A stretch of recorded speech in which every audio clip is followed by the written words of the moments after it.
सबसे पहले जो जन्नत में जाएंगे आना वो तुम होंगे।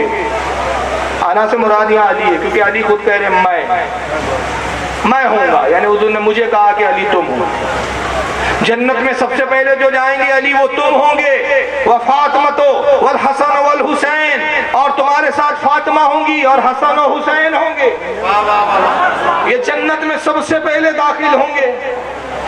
और जाहिर सी बात है कि इसमें रसूलुल्लाह सबसे आगे होंगे। अब क्यों होंगे आप इसकी वजह सुन लीजिए कि दूसरी हदीस हमारी रहनुमाई करती है कि आका ने फरमाया कि जन्नत का दरवाजा मैं खोलूंगा।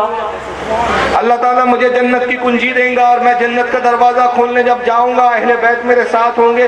दरोगा जन्नत रिजवान बड़े अदब से सलाम करेगा, अस्सलामु अलैकुम या रसूल अल्लाह। अल्लाह के रसूल आप पर सलाम। आका फरमाएंगे ऐ दरोगा जन्नत, मैं जन्नत का दरवाजा खोलने आया हूँ ताकि अपनी उम्मत को जन्नत में दाखिल करूँ।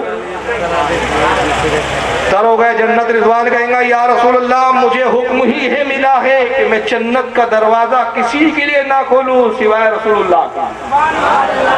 हुजूर सबसे पहले आप ही का इख्तियार है। क्यों? जन्नत आपकी मिल्कियत है, आपका घर है, आप ही कुंजी खोले, फिर जिसको चाहे अपने घर में दाखिल फरमाए। तो रसूल होंगे, अली होंगे, हसन फातिमा होंगी, हसन और हुसैन होंगे। कितने लोग हो गए ये? बोलिए, गिना कि नहीं आपने? जन्नत में जो सबसे पहले जाएंगे वो कितने लोग होंगे? 5। और 5 को फारसी में कहते हैं पंच।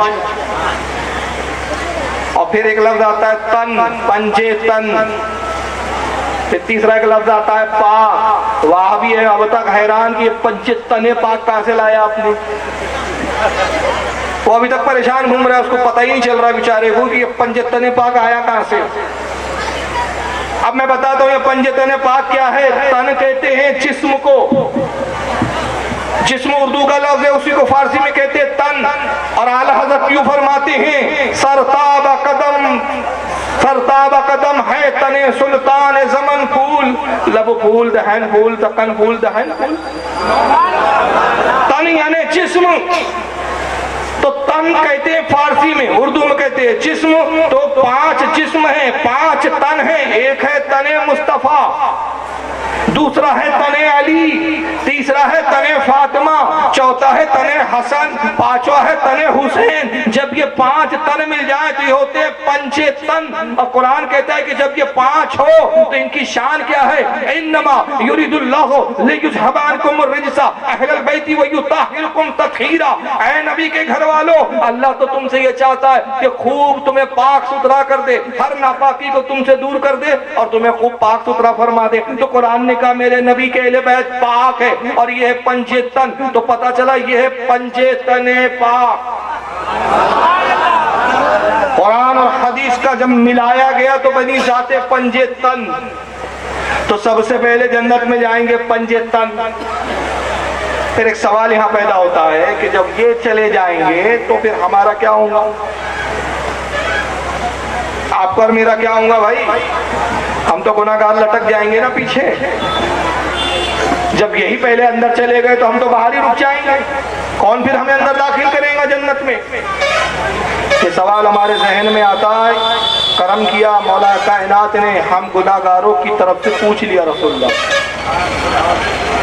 और उसकी अल्लाह के रसूल सल्लल्लाहु ताला अलैहि वसल्लम, कुल तो या रसूलुल्लाह सल्लल्लाहु अलैहि वसल्लम फमुहिब्बुना। अल्लाह के नबी, जब हम जन्नत में जाएंगे तो जो हमसे मोहब्बत करते हैं उनका क्या होगा? हमसे मोहब्बत करने वालों का क्या होगा? तो आका ने फरमाया काला मिन वराइकुम, अली गम न करो, जो हमसे मोहब्बत करते हैं वो हमारे पीछे पीछे चले आएंगे। जन्नत में हमारे साथ में हमारे पीछे होंगे।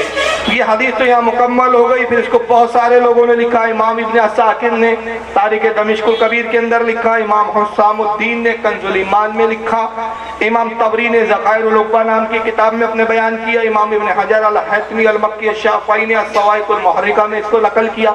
बहुत सारे मुतअद्दिद उलमा ने हदीसें लिखी। मैंने हदीसें नंबर छोड़ दी, सिर्फ किताबों के नाम बता दिए, काफ़ी है। बहुत सारों ने लिखा, लेकिन एक सवाल मेरे जहन में पैदा हुआ।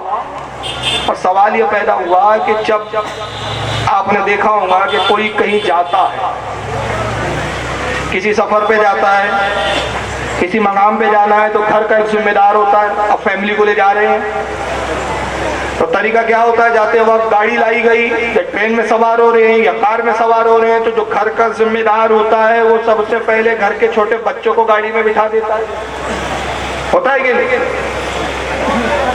फिर उसके बाद क्या करता है, घर की खवातीन और औरतों को गाड़ी में सवार करता है अपनी निगरानी में, चलो बैठो, हाँ बैठो बैठो, खुला बैठो, अरे वो है क्या, हाँ खुला बैठ गई, बेटी बैठ गई, बच्चे बैठ गए, सब बैठ गए। जब सब बैठ गए, इत्मीनान कर लिया, खुद आखिर में जाके गाड़ी पे बैठता, यही होता है क्या? जिम्मेदार पहले नहीं जाता, और अगर वो पहले जाके खुद गाड़ी में बैठ जाए, ना बच्चों को बिठाने की फिक्र है, ना औरतों को गाड़ी में बिठाने की फिक्र है, तो पता चला कि जिम्मेदारी उसने निभाई नहीं। तो तरीका तो ये होता है, मगर यहाँ बड़ी अजीब बात है कि रसूलुल्लाह सल्लल्लाहु अलैहि वसल्लम अपने अहले बैत को, अपने शहजादों को, अपनी बेटी को, अपने दामाद को जन्नत में साथ में ले जा रहे हैं और हम पीछे, हमें बाद में दाखिल किया गया। अरे होना तो ये चाहिए था कि पहले हमें दाखिल कर देते, हम तो छोटे हैं, ये तो बड़े हैं, ये तो अजीम है, पहले हमें बिठाया जाता, पहले हमें दाखिल किया जाता, जाओ जन्नत में, फुला तुम जन्नत में जाओ, फुला तुम जाओ, फारूक रज़वी तुम भी जाओ, सब जाओ। सब जब चले गए अंदर तो आखिरी में सरकार खुद तशरीफ ले जाते। मगर यहाँ हदीस तो बता रही है कि पहले किए जाएंगे, इन्ना अव्वला मन यदखुलुल जन्नह, जो जन्नत में सबसे पहले दाखिल किए जाएंगे, जन्नत में दाखिल होंगे, ये 5 लोग होंगे, तो पहले किए जाएंगे, बाद में हम। तो ये सवाल जहन में शुबा पैदा हुआ, तो तभी मुझे एक जवाब जहन में बैठ आया, और जवाब वो आया कि मैं बारहा जलसों में जाता हूँ, हमेशा जलसे करता रहता हूँ, तो जब भी मैं जलसों में गया तो एक बात मैंने खास देखी, और वो बात आज भी देखी, हर जगह यही होता है। अब हुआ ये कि मैं पटना एयरपोर्ट पे उतरा, गाड़ी आई, गाड़ी में मुझे बिठाया गया, गाड़ी आई, अब क़याम कहाँ है? आगे के साहब मौलाना अजमल साहब क्या क़याम है? मौलाना अजमल साहब गाड़ी के बाहर आए, लेने के लिए सलाम किया, मुसाफा हुआ, हजरत माशाल्लाह आप तशरीफ लाए, बड़ी खुशी हुई, चलिए सूटकेस कहाँ है आपके? मैं कहा हजरत 2 सूटकेस है मेरे साथ। सूटकेस हजरत नहीं पकड़ लिया, अब सूटकेस पकड़े ले, घर के तरफ बढ़े। अब जैसी घर आया, दरवाजा इन्होंने खोला, पहले खुद घर में गए, मुझे अंदर नहीं बुलाया, मुझे पहले अंदर नहीं दाखिल किया, मुझे बाहर रुकवा दिया, मेरे सूटकेस भी बाहर रखे हुए। मौलाना अजमल अंदर चले गए, अंदर जाने के बाद कुछ देर के बाद वापस आया, मुझसे कहा फारूक साहब तशरीफ लाइए। ये अंदर गए क्यों? माशाअल्लाह। अरे जब मुझे लाना ही था तो पहले मुझे ही अंदर दाखिल करते, मेरे पीछे ये होते, आगे मुझे रखते, मगर आगे ये गए, मुझे रोका, कुछ देर तवक्कुफ करवाया, उसके बाद अंदर भेजा। तो पता ये चला कि जब ये अंदर गए तो इसलिए गए कि जब ये लेने गए थे मुझे, एयरपोर्ट आए थे गाड़ी से, तो घर पर बोल कर आए कि मेहमान आने वाले हैं, क़याम नहीं है, रुकेंगे यहीं, ठहरेंगे यहीं, खाएंगे यहीं, सोएंगे यहीं, तो इंतजाम कर लो। इंतजाम घर वाले करते रहे, ये मुझे लेकर पहुंचे, तो अब इन्होंने तसल्ली के तौर पर घर में दाखिल हुए, और दाखिल होने के बाद देखा कि भाई मेहमान तो आ गए हैं, इंतजाम हुए हैं कि नहीं, बिस्तर पे चादर है या नहीं, दुरुस्त, पानी का गिलास रखा है या नहीं, नाश्ता तैयार हुआ या नहीं, अब सब कुछ इंतजाम दुरुस्त है, इत्मीनान हुआ। तो बाहर आकर कहा फारूक साहब अब तशरीफ लाइए, ताकि ऐसा ना हो कि आप अंदर आए और इंतजाम ना हो, और इंतजाम ही उस वक्त कर रहे हैं, भागा दौड़ी मची हुई है, तो आपको तकलीफ होगी, इंतजाम हो चुके, अब अंदर आइए। तो पता चला कि जो साहिब खाना होता है वो पहले अंदर जाके इंतजाम देख लिया करता है। तो मुस्तफा है जन्नत के मालिक, बैठे जन्नत के मालिक, जन्नत है उनकी मीरास। ऐ फरिश्तों में गुलामों को लाया हूँ, मेरे पीछे गुलाम है, फातिमा तुम पहले अंदर आ जाओ, हसन तुम पहले अंदर आ जाओ, हुसैन तुम पहले अंदर आ जाओ, अली तुम पहले अंदर आ जाओ। जन्नत तुम्हारी मिल्कियत है, जन्नत मेरी मिल्कियत है, इंतजाम देख लो। फरिश्ते इस्तकबाल के लिए तैयार है या नहीं, पूरे आरास्ता हुई है या नहीं, जन्नत सजाई गई है या नहीं, नेमतों का इंतजाम हुआ है या नहीं, नेमतें दस्तरखान पे सजा दी गई है। अब इत्मीनान किया ने और खुद जाके देख लिया, तो कहा मिन वराइकुम गुलामों अब पीछे चले आओ। नारे तकबीर, नारे रिसालत, शुहदाए करबला कॉन्फ्रेंस, नारे तकबीर। तो पहले हम इसलिए जा रहे हैं ताकि जन्नत के इंतजाम देख लें और इत्मीनान हो जाए, तो फिर अपने गुलामों को ले आए, आओ अब नेमतों से सरफराज। माशाअल्लाह। और उसी को आला हज़रत ने कहा तुझसे और जन्नत से क्या मतलब, वहां भी दूर हो, हम रसूलुल्लाह की जन्नत रसूल। माशाअल्लाह माशाअल्लाह। तो ये जन्नत नबी की है। और जाहिर सी बात है विरासत किसको मिलती है भाई? अरे भाई मैं जो कुछ कमा रहा हूँ, जो कुछ दौलत इकट्ठा मैंने की, मेरे मरने के बाद किसकी होंगी?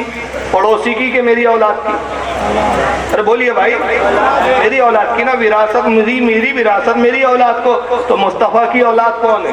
मुस्तफ़ा की औलाद हसन है, मुस्तफ़ा की औलाद हुसैन है। तो जब जन्नत मुस्तफ़ा की है तो विरासत इनको मिलेंगी या नहीं मिलेंगी?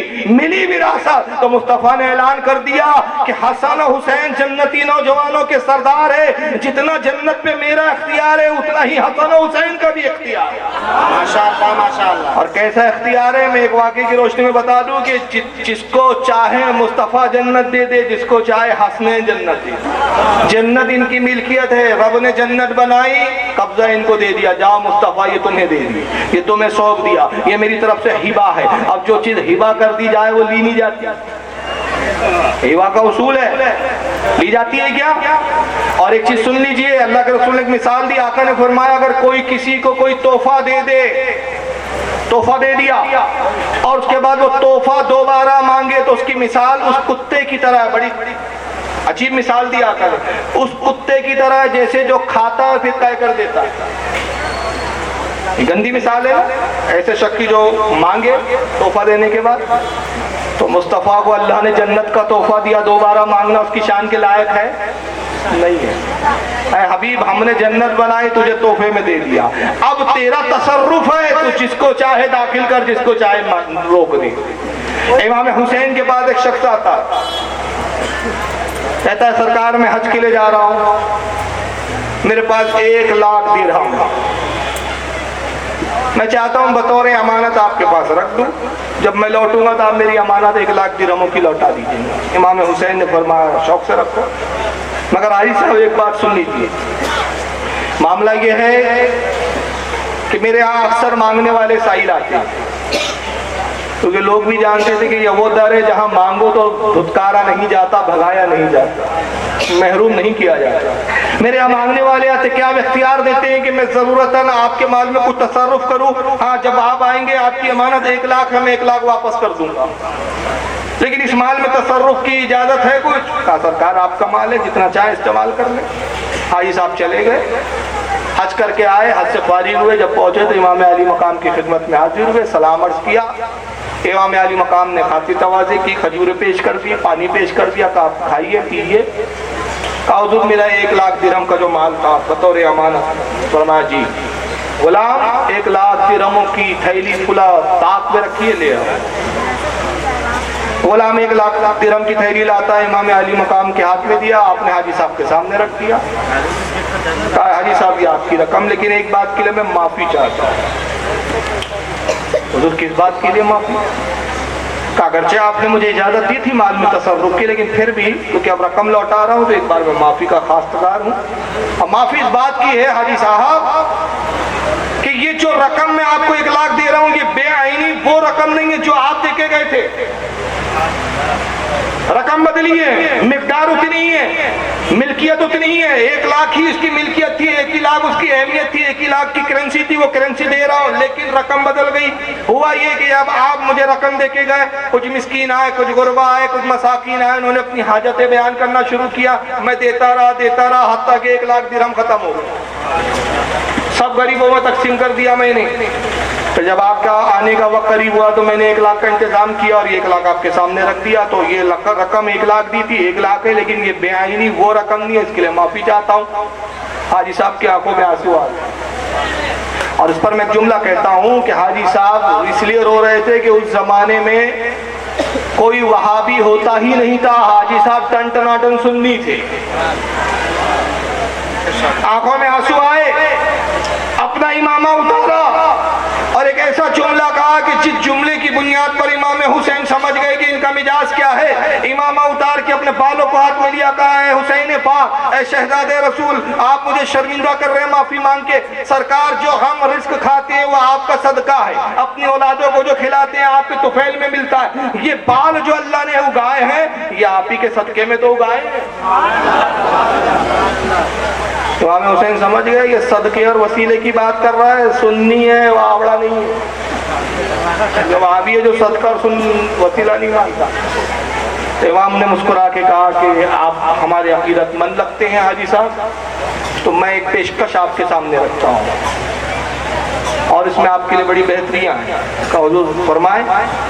कहा कि 1 लाख दिरहम तो मैं बांट चुका था, तकसीम हो गया, इसके बाद भी कुछ मिस्कीन आए, उन्होंने भी मांगा, तो रकम तो थी नहीं मेरे पास उस वक्त, तो मैंने वादा किया कि बाद में आए आपको भी मैं कुछ ना कुछ जरूर दूंगा। तो हाजी साहब बहुत सारे मिस्कीन हैं जिन्हें मुझे कुछ माल देना है, अलबत्ता इंतजाम तो हो जाएगा, लेकिन अगर आप ये 1 लाख दिरहम मुझे बतौर तोहफा दे दे ताकि मैं उन मिस्कीनों पे सर्फ कर दूं, तो ये 1 लाख मुझे दे दीजिए और इसके एवज जन्नत मुझसे ले लीजिए। माशाअल्लाह माशाअल्लाह। तो ऐसा तो नहीं हुआ कि हाजी साहब कहते अरे आप कैसे जन्नत दे सकते, आपको पता नहीं 1400 साल के बाद एक मौलवी पैदा होगा, नाम इस्माइल तहलवी होगा, किताब होंगी तक़वतुल ईमान, उसमें लिखेगा जिसका नाम मोहम्मद और अली है, उसको किसी चीज का इख्तियार नहीं, वो तो जर्रा नहीं दे सकते, किसी को जर्रा नहीं हिला सकते, इतने बेबस। उसी किताब तक़वतुल ईमान में लिखने वाला ये भी लिखेगा कि मोहम्मद अपनी बेटी फातिमा को भी नहीं बचा सकते, और आप जन्नत दे रहे, कैसे दे रहे? नहीं, वो सुन्नी था, जानता था कि विरासत औलाद में आती है, औलादों को मिलती है, जन्नत मुस्तफा की है, विरासत हुसैन पाक में भी जारी हुई है। तो कहा सरकार सौदा बड़ा सस्ता है, ये 1 लाख दिरहम लीजिए और जन्नत मुझे दे दीजिए, लेकिन शर्त यह है कि मुझे एक तहरीर चाहिए, लिख कर दीजिए। इमाम ने फरमाया ठीक है, लाओ लिख कर भी दे देते हैं। 1 लाख दिरहम ले लिया, गुलाम से कागज लाओ, कलम लाओ, और उसके बाद फिर तहरीर लिखी। इमाम हुसैन ने तहरीर के अल्फाज किए थे कि ये हुसैन इब्ने अली ने मुआहिदा किया फुला फुला इब्ने हाजी के साथ, ऐ परवरदिगार आलम, इसने 1 लाख दिरहम तेरे नबी के नवासे हुसैन को दिए इस गरज से कि मैं मिस्कीन और गुरबा पर इसको सर्फ कर दूं और इसके बाद मैं इसे जन्नत दूं। ऐ खालिक के कायनात, जब ये तेरी बारगाह में पहुंचे तो इसको जन्नत के ये मकाम और ये दर्जे दे दिए जाए, ये जगह इसको दे दी जाए। तहरीर लिखी, दस्तखत कर दिया। हाजी साहब तहरीर लेकर आए, बड़े खुश, अपनी औलादों को दिखाते हैं, बच्चों को बुलाया, कहा मेरे बच्चों आज बहुत बड़े खुशी का दिन है, जाओ एक दावत का एहतमाम करो, सारे दोस्तों और अजीज अकारिब को बुलाओ, सारे रिश्तेदारों को बुलाओ, बेहतरीन खाने पकाओ। बजान किस बात की दावत है, कौन सा खुशी का मौका है? कहा बेटा अगर जिंदगी वफा करती 1000 हज भी करता तो यकीन ना होता कि जन्नत में जाऊंगा, लेकिन 1000 हज की जरूरत ना पड़ी, एक हजी ऐसा मकबूल हुआ कि शहजादे रसूल से जन्नत में जाने का परवाना लेकर आया हूँ, जन्नत में जाना यकीनी हो गया। बेटा खुशी का मौका है, दावत करो। अब दावत की गई, दोस्त अहबाब आते, हाजी साहब से पूछते हाजी साहब किस मकसद के लिए दावत रखी गई? हाजी साहब वही तहरीर दिखाते हैं, लोग देखते हैं, खुश होते हैं, बड़े मुबारकबाद देते हैं, यहाँ तक कि 3 दिन तक मुबारकबादी का सिलसिला जारी रहा। हाजी साहब तस्करा करते रहे कि शहजादे रसूल ने मुझे जन्नत का परवाना दिया है, जन्नत की जमानत लिए। 3 दिन के बाद हाजी साहब खुशी के मारे ये हाल हुआ कि खुशी बर्दाश्त नहीं कर सके, 3 दिन के बाद इंतकाल हुआ। इंतकाल से कबल अपने बच्चों को बुलाया, औलादों को बुलाया, मेरे बच्चों अब मेरा वक्त करीब आ गया है, रब की बारगाह में हाजिर हो रहा हूँ। मेरी वसीयत सबसे खास अहम एक ही वसीयत है ये कि जब मुझे दफन करो तो मेरे कफन के साथ ये तहरीर भी रख दो, ये तहरीर भी मेरे साथ डालना, और दफन के बाद दूसरे दिन मेरी कब्र पर आना, फिर देखना कि अल्लाह ताला क्या मामला पेश करता है तुम्हारे सामने। साहबजादों ने वही किया, कफन के साथ तहरीर डाल दी, हाजी साहब की तदफीन हो गई।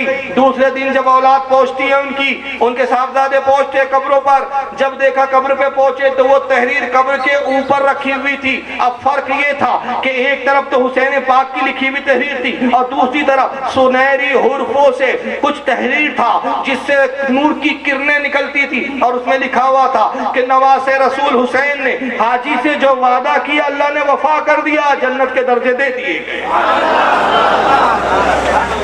तो जन्नत इनकी है, जिसको चाहे अता कर दे। लेकिन जाहिर सी बात है कि जो लोग फजीलत नहीं मानते, यजीद के तरफदार बने, उनके जुमले कुछ और होते हैं, उनकी बातें कुछ और होती है। मैं एक मौलवी साहब को आपके सामने पेश करता हूँ, जरा इनको सुन लीजिए। ये हुसैन हसन पाक का जिक्र कर रहे हैं। अव्वल तो वहाबियों ने जिक्र करना नहीं चाहिए, क्योंकि जिक्र करने से पहले दिल को इश्क में डुबाना पड़ता है। इश्क से लबरेज करना पड़ता है, सिर्फ ज़बानी जिक्र से कुछ नहीं होता। ये अहले सुन्नत का नसीबा है कि जब वो जिक्र करते हैं तो दिलों को उससे मामूल करके करते हैं। ये दिखाने के लिए करते हैं, ठोकरें खा लेते हैं। नतीजा क्या हुआ, आइए जरा ये मौलवी साहब को देखिए। जानते हैं आप कौन है ये मौलवी साहब? चलिए इनको मैं बाद में दिखाऊंगा एक खास मौके पे। एक नए मौलवी साहब को दिखा रहा हूँ, फजीलत इनको हजम नहीं होती। दुरूद शरीफ पढ़े आप, अल्लाहुम्मा सल्ली अला सय्यिदिना मुहम्मदिन अदद मा फी इल्मिल्लाहि और सऊदीया में इस वक्त जितने भी खबीस मौलवी साहिबान आते हैं ना, एक चैनल के ऊपर उसकी डीवीडी बनाई जाती है, हाजियों को दी जाती है, इंटरनेट पे डाली जाती है। उस चैनल के ये प्रोपराइटर है, उस चैनल का नाम है नूर चैनल। सऊदी रियालों पे चलता है। हुकूमत सऊदीया इस चैनल को बाकायदा फंडिंग करती है, पैसा देती है। अब ये फजीलतों को नहीं मानते तो देखिए कैसे कैसे अंदाज में ये लोगों के दिलों में वसवसे डालते हैं और इल्जाम अहले सुन्नत पे लगाते हैं। अब इस सिलसिले में मैं आगे और बातें बयान करूंगा, इसको पहले आप इनका वीडियो सुन लीजिए। देखिए, फितने आजकल सोशल मीडिया ने इस कदर भयंकर किस्म से फैलाने शुरू किए हैं कि आपको पता भी नहीं चलता कि हकीकत क्या है। और व्हाट्सएप पर या फेसबुक पर जो आपके पास मैसेजेस आते हैं, आवाज, लेक्चर या फिल्म, सब कुछ बनाकर तैयार करके उसको दिखा दिया जाता है।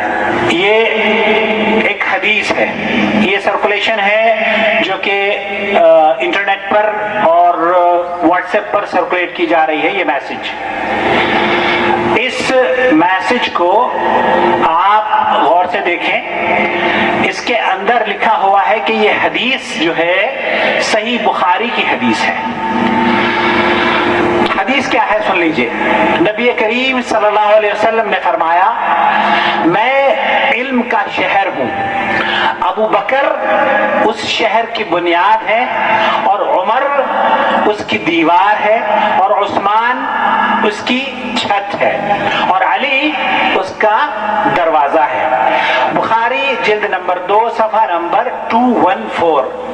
अब इतनी ऑथेंटिसिटी इस मैसेज के अंदर दी जा रही है, जिल्द भी बता दी, बुक का नाम भी बता दिया और हदीस नंबर भी बता दी है। अब आप जरा गौर कीजिए, एक आदमी जिसके पास ये जाती है वो क्या तसव्वुर लेकर बैठेगा?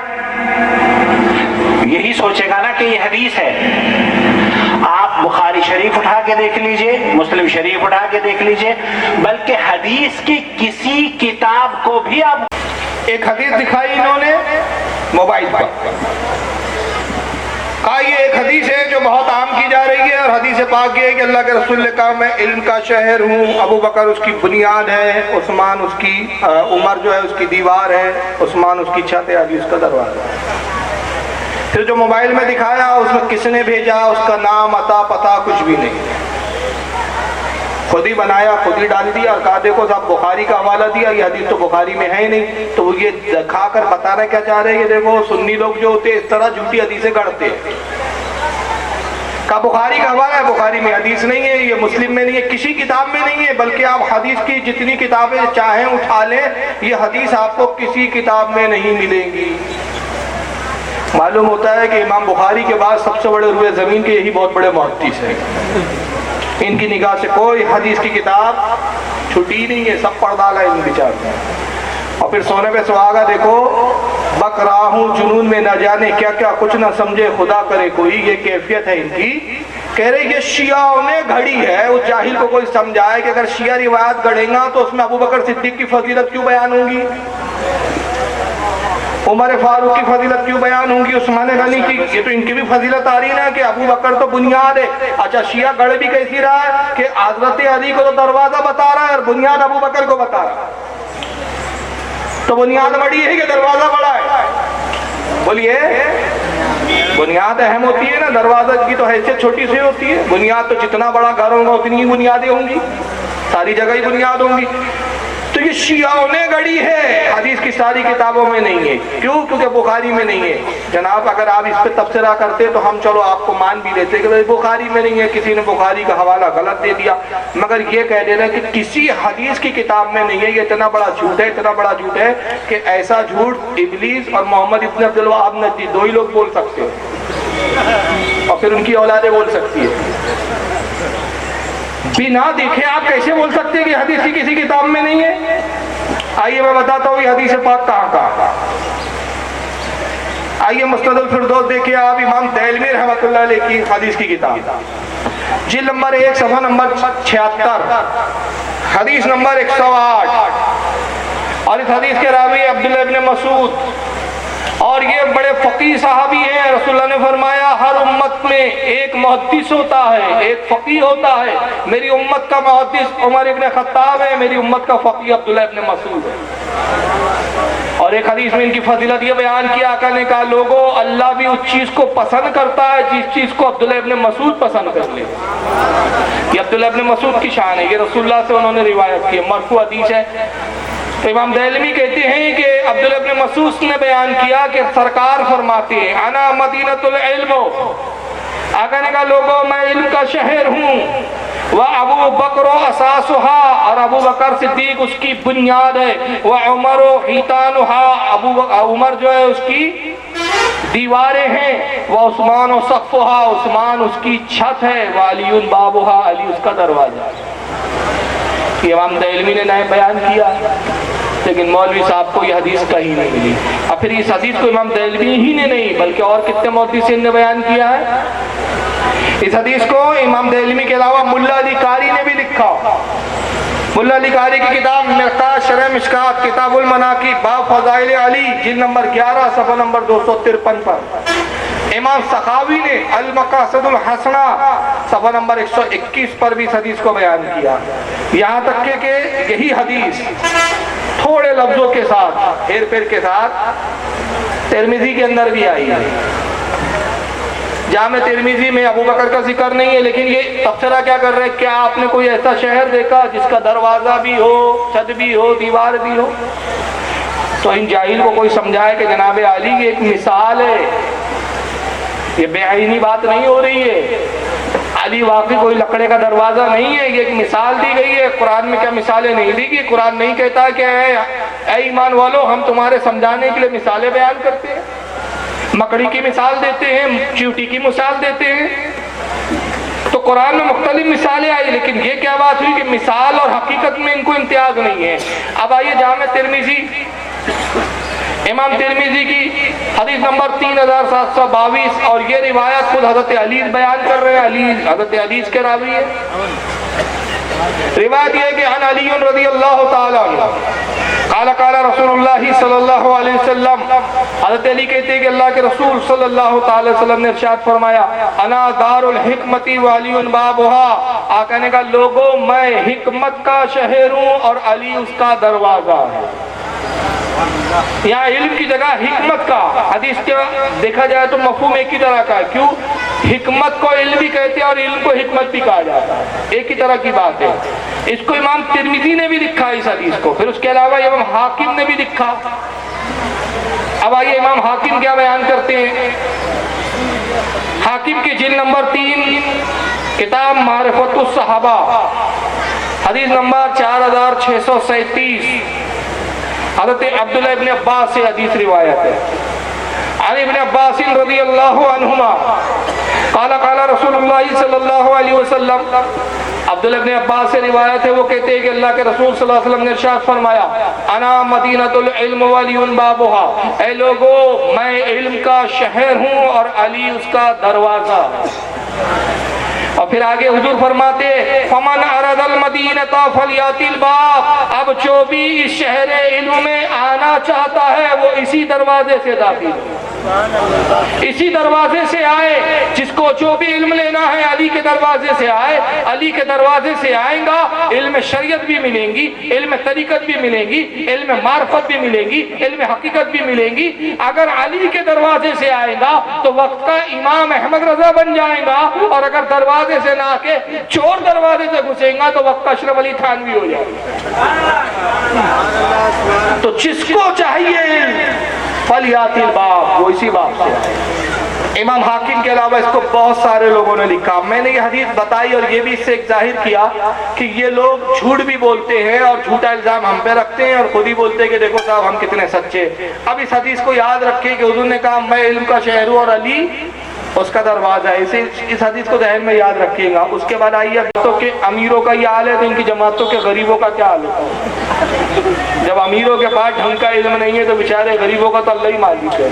अब अमीर साहब एक अहले बैत की फजीलत पर एक किस्सा सुना रहे, इमाम हसन का किस्सा सुना रहे। जरा सुनिए किस्सा क्या सुना है। आप सोए हुए, आंखें लगी, कभी कभी आप एक चादर ऊपर एक तहमद नीचे, आप चादर ऊपर लिए सो रहे थे, कुर्ता नहीं, चादर ऊपर से हट गई। हसन आए, छोटे बच्चे, और दौड़ते दौड़ते अगर अपने नाना के पेट पे चढ़ गए, आगे नाफ नजर आया तो बच्चों को यूं नजर जैसे ये सुराख है, उसने वहीं धार मारी पेशाब की, वहीं धार मारी पेशाब की, और जब पेशाब की धार मारी तो आपकी आंख खुली तो आप चुप करके लेटे रहे। वाकया सुना आपने? कुछ समझ में आया? नबी करीम सल्लल्लाहु अलैहि वसल्लम लेटे हुए हैं, आराम फरमा रहे। इमाम हसन आए, छोटे बच्चे थे, रसूलुल्लाह के शिकम पर, पेट पर कोई चादर वगैरह नहीं थी, पेट खुला हुआ था। शिकम पे सवार हो गए इमाम हसन, और सवार होने के बाद खेलने लगे। तो नाफ जो होता है ना, जिसको बोमनी भी बोलते हैं हमारे यहाँ, बोनी बोलते हैं, डोरी, अच्छा डोरी, नाफ तो बहरहाल उर्दू वर्ड है। नाफ नजर आया तो इमाम हसन को क्या लगा जैसे ये सुराख है, तो इमाम हसन ने वहीं पेशाब की धार मारना शुरू कर दिया, और जब धार मारी तो रसूलुल्लाह की नींद खुल गई। तो हुजूर ने देखा कि हसन तो सुराख में पेशाब कर रहे हैं, तो रसूलुल्लाह ने हसन को उठाया नहीं, समझाया नहीं कि बेटा ये काम यहाँ नहीं करते, गलत बात है, गंदी बात है, ये नहीं समझाया, बल्कि आप चुप करके लेटे रहे कि हसन जितना पेशाब करना है कर लो। अब ये बता रहा है इमाम हसन की फजीलत, लेकिन ये फजीलत है कि तौहीन है? अरे तौहीन है, ये तौहीन इसलिए है हमारे नजदीक के अहले बैत का बच्चा भी इतना शऊर लेकर पैदा होता है कि वो दूसरों को शऊर और आगाही अता करता है। ये हमारे घर के बच्चों की बात नहीं हो रही है जनाब। बेशक ये तो नबी पर भी इल्जाम लगा दिया कि रसूलुल्लाह अपने शहजादों को सलीका भी नहीं सिखाते थे, अदब भी नहीं बताते थे, बल्कि शहजादे नाक पर बैठ के, सीने पे बैठ के पेशाब की धारे मारते थे। सुराग उनको माज़अल्लाह, मैं कह नहीं रहा हूँ, तो जो बोलने का उसका मकसद है आप समझ लीजिए कि सुराग देखा तो उनको जो है कुछ और नजर आया, समझ रहे ना, पेशाब करने की जगह नजर आई, तो वहीं उन्होंने धार मारना शुरू कर दिया। तो ये तो रसूल की सबसे बड़ी तौहीन है कि आका ने उनको हटाया नहीं, वो पेशाब को साफ नहीं किया, हसन को ना कोई सलीका और तहजीब की बात बताई। तो इसका मतलब ये हुआ कि नऊज़ुबिल्लाह ये इतने बेशऊर थे इमाम हसन भी और रसूलुल्लाह भी, नऊज़ुबिल्लाह मिन ज़ालिक, अस्तग़फिरुल्लाह, कि इन चीजों की भी उनको तमीज नहीं। ये इल्जाम लगा रहे हैं, बड़े मुस्कुरा के किस्सा सुना रहे हैं, और जितनी जाहिल अवाम है सब सर ढूंढ रही है, वाह वाह वाह वाह क्या फजीलत बता रही है। इसमें फजीलत साबित हो रही है कि इस पर तजलील वाक़ई हो रही है, ये तजलील है। मैं बताता हूँ फजीलत क्या होती है। जिस वक्त रसूलुल्लाह ने कहा था, वो हदीस को मैंने इसलिए कहा था याद रखिए, यही वाक़े के लिए मैंने वो हदीस पेश की थी।